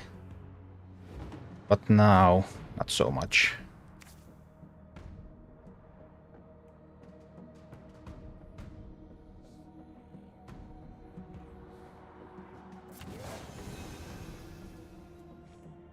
Now, not so much.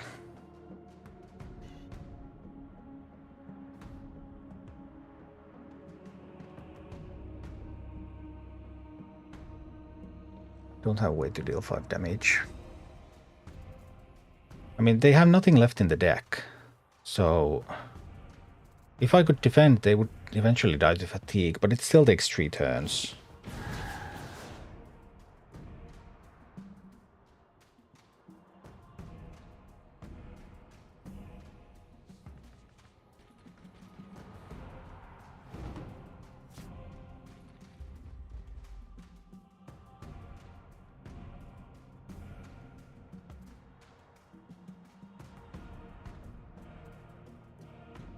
This is still a Guardian.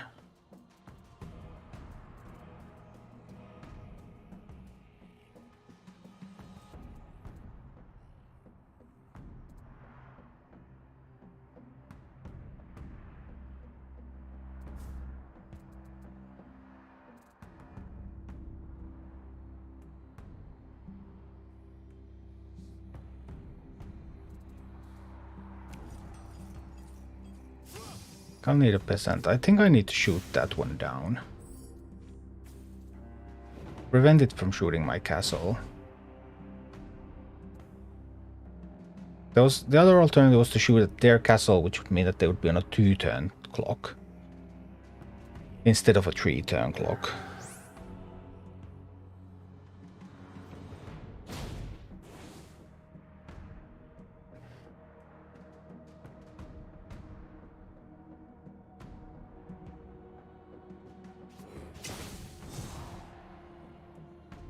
Losing my dragon.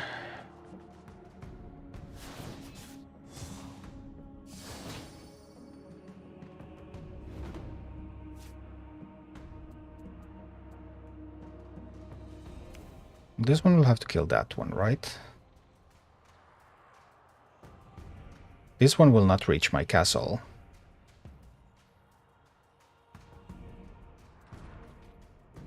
This goes and kills this one. I'll make the Frog Prince here. Actually here.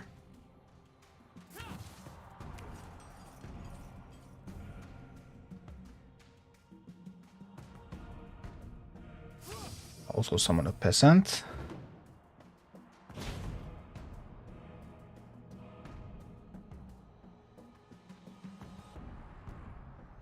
They still have 6 cards left.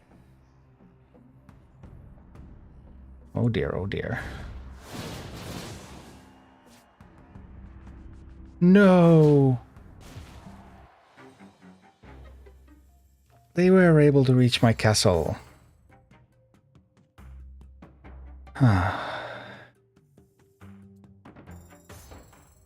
Oh boy.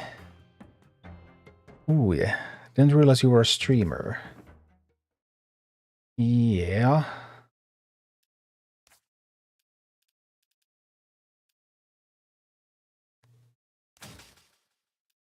Oh dear.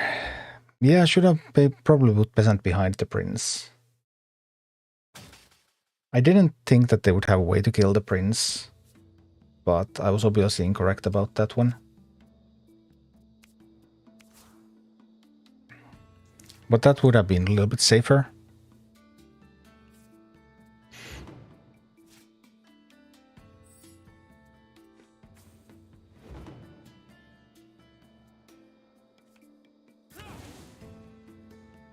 Contraband A.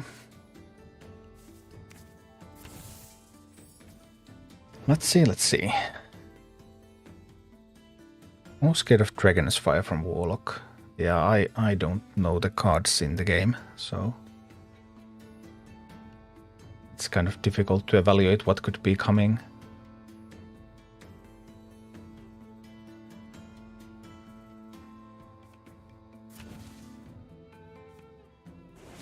Two damage to a random enemy. Okay.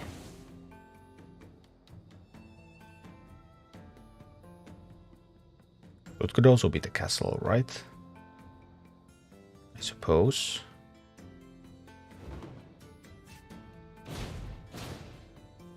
Yep, can also be anything there.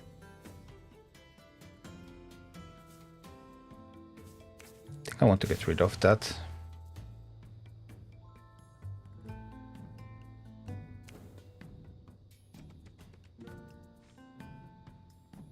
Not have to attack these. They will have to attack me anyway.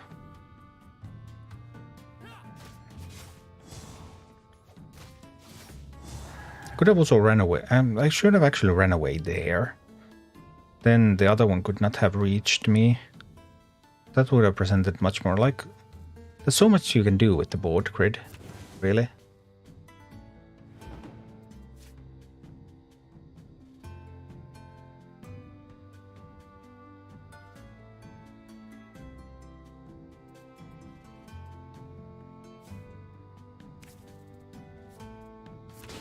To dispel that. Will not have the effect.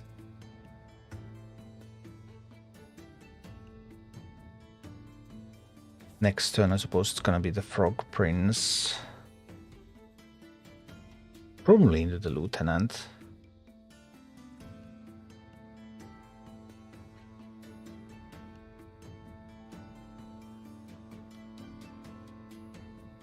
But yeah, the grid has quite a lot of strategic depth, so I do like this game a lot. There are tons of things that you can do with the game.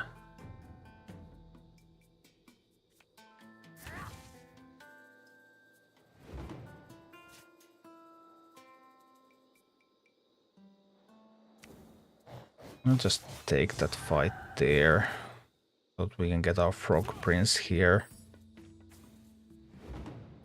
Then we can either Strength of Will the Frog Prince, or we can get the Titan on the board.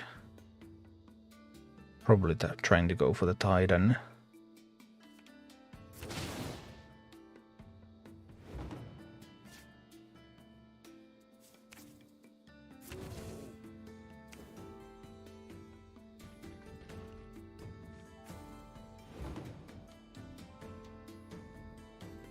Why not go for the Titan? Titans are fun. And big. Oh dear. 7 treasure. That's a huge swing.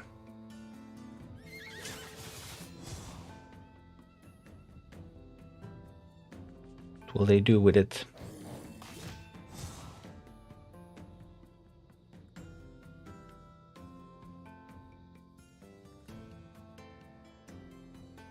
I'll probably play my own Lieutenant as well.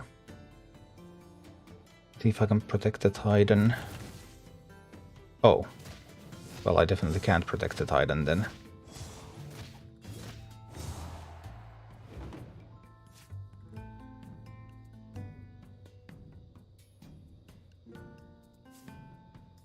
Then I guess we can also just do the Frog Prince here. the strength of will. They might have a dispel on it, or other way to kill it. But at 5 health, there's a better chance that it's going to be able to draw some cards.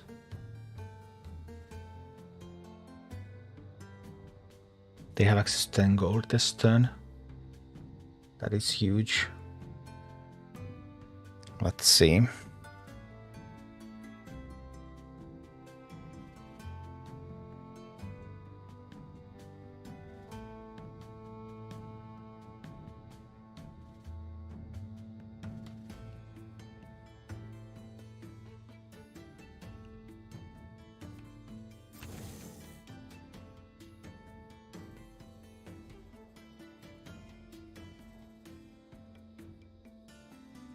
Well, I can dispel that. So that's a thing.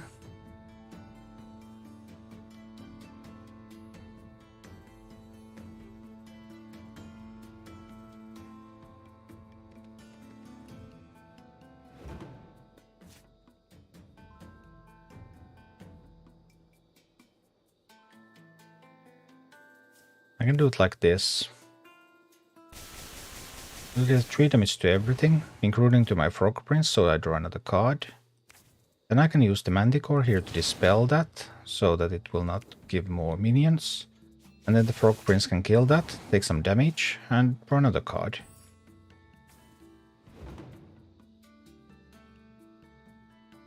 They have 7 cards in hand and they have 11 gold. That's so much.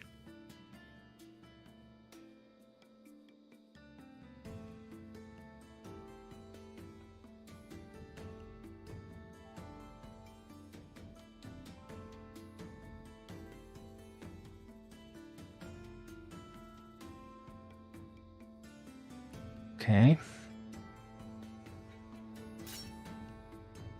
Trap. Oh dear.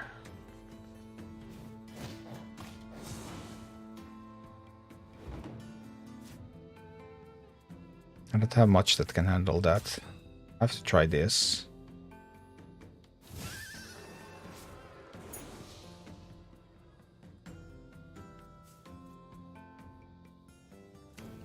Need to kill the Minotaur.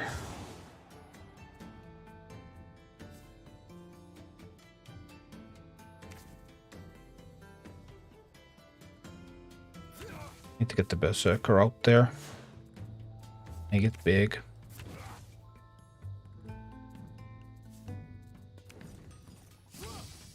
And summoning the Peasant. The Berserker is going to hopefully hit at the castle. I could have actually ensured that it hits at the castle if I didn't put it over there. This is my bad.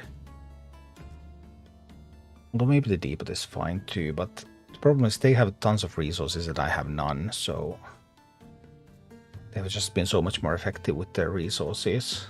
I don't think I have what it takes.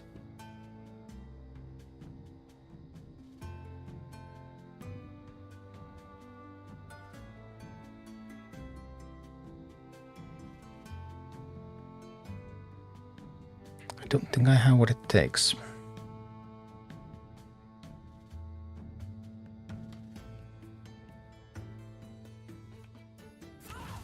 Oh dear.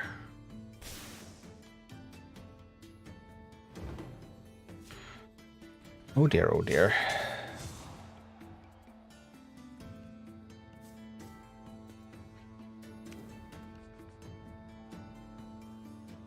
I literally have nothing here.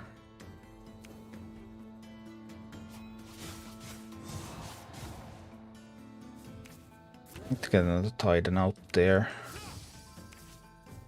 Maybe I'll try these, but I just don't have the answers. I don't have any resources again. With all of my decks, I seem to be constantly out of resources right now. Everyone else's decks seem so much more effective and more efficient.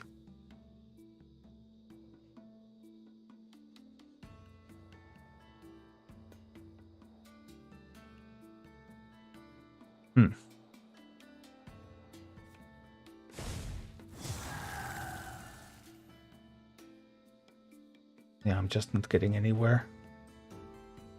More draw cards. Maybe. These are budget decks that I'm playing, of course, but I mean, I think everyone else is playing too, right? Don't think they have any expensive cards there. Maybe.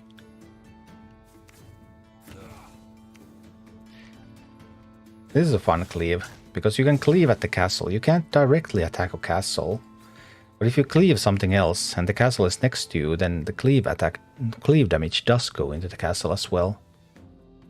Because even if you have charge, you cannot attack buildings on the turn you're played.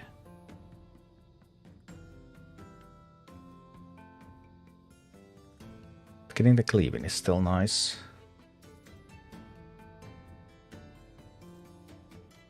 Like, they have 19 cards overall remaining. I have only 14, so they've been so many cards more effective than I have been. Definitely losing the value game by a lot.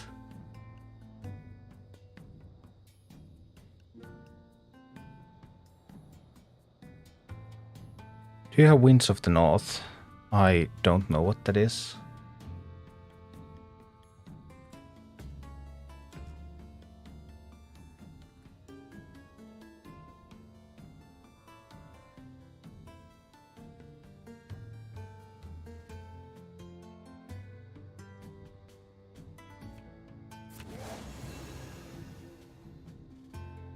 Getting them heals.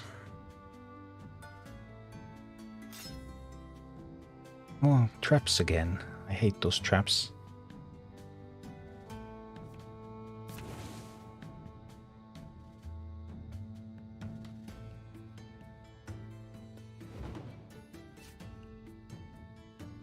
Minotaur is nice.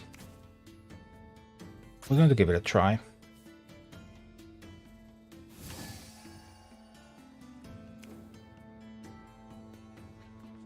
Minotaur will kill that. You also draw me a card.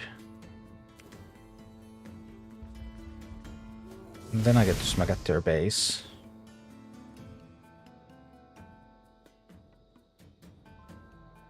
This one can go here and then smack at the base. I can use the treasure now to make a peasant. Alright. Right. Access to 12 gold, 6 cards in hand.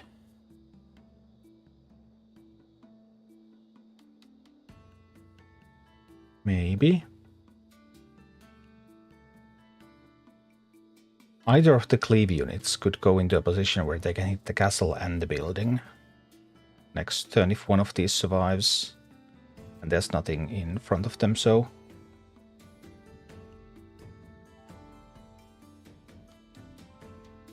Let's see what's gonna happen.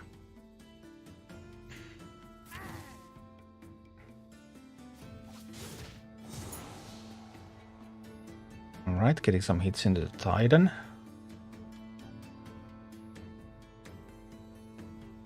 They still have 8 more gold. Oh dear. But now they only have 2 more gold left after that. They really have something that kill. Well, the 1 health minions maybe can be killed. That one is frostbitten. Ouch. Zero cost card.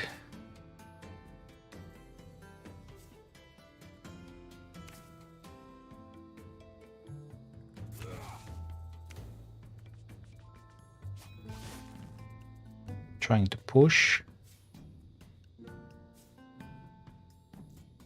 Only 2 cards in hand. Do they have a board clear card? I don't know if that kind of deck has board clears.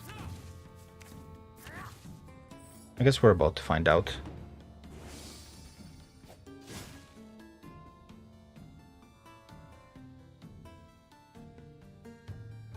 Three cards in hand. We're all in, but I don't know what to play around anyway, so... If you don't know what to play around, then you can't play around stuff, obviously.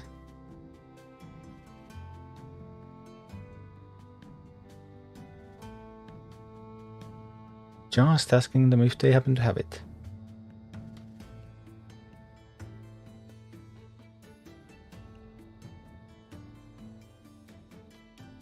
The castle is under quite a siege.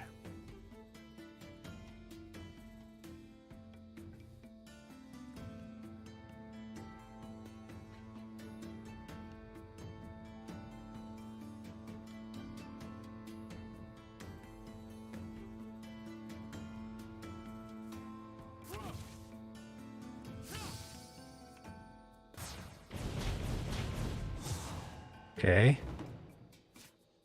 I mean, that is enough. Bummer.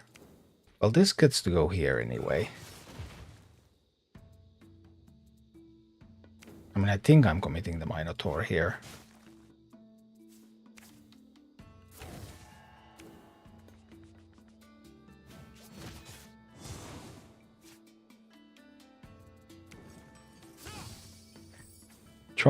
Trying to keep attacking. Minotaur positioning here would have been better. Then I could have moved over here next to the castle when I killed the minion.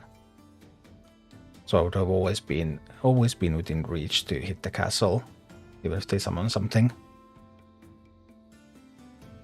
Choose a deck request. Ah, well, sorry, that's for Hearthstone. I can't do it for this game. I don't have any cards. Yeah, I hadn't disabled that one. But it's not possible for me to do it for this one.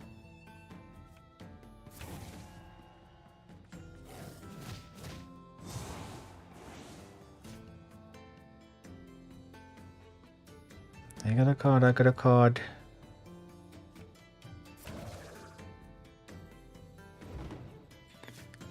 Oh boy. Actually winning. Oof.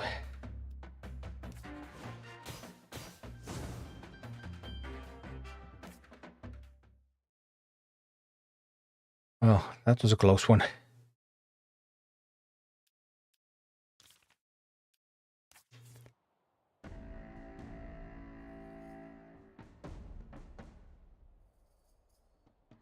There's a Strength and Draconic Temple.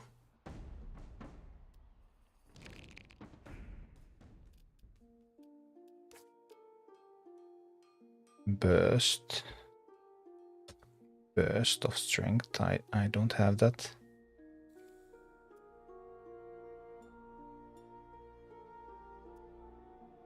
Draconic Temple.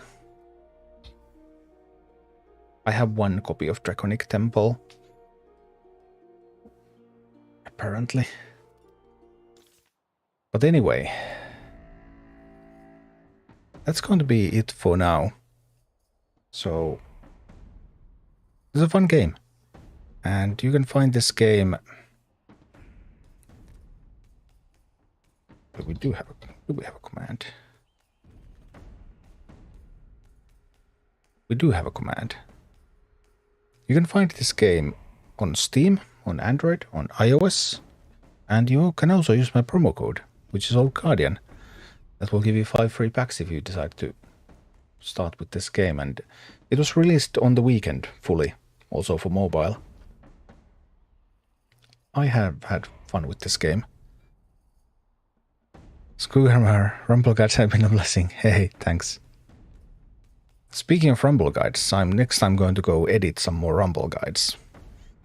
And once I have made some more Rumble Guides, then I'm going to come back and stream some more. But that might take a couple of hours.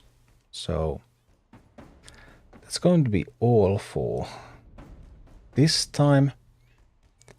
And let's see, are people streaming this game on Twitch? Because if they are streaming this game on Twitch, then we can drop somebody a raid. But let me see. Drop somebody a raid. No, now I see my own face. But I want to see my own face. Yeah, there's no other streamers. So then we're going to drop Warshak a raid. In that case on Twitch. Warshak is playing some Rumble. And I'm going to finalize those hinterlands guides. And I think we can play some more Rumble later today.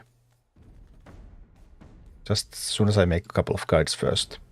But in the meanwhile, I'm dropping you off at Warshacks. Have fun, everyone. Play Cards and Castles, also a tremendously fun game. If you're more into Hearthstone, not so much into real-time things, then this would be a turn-based new game as well. And take care, everyone, and I hope to see you soon. Bye-bye.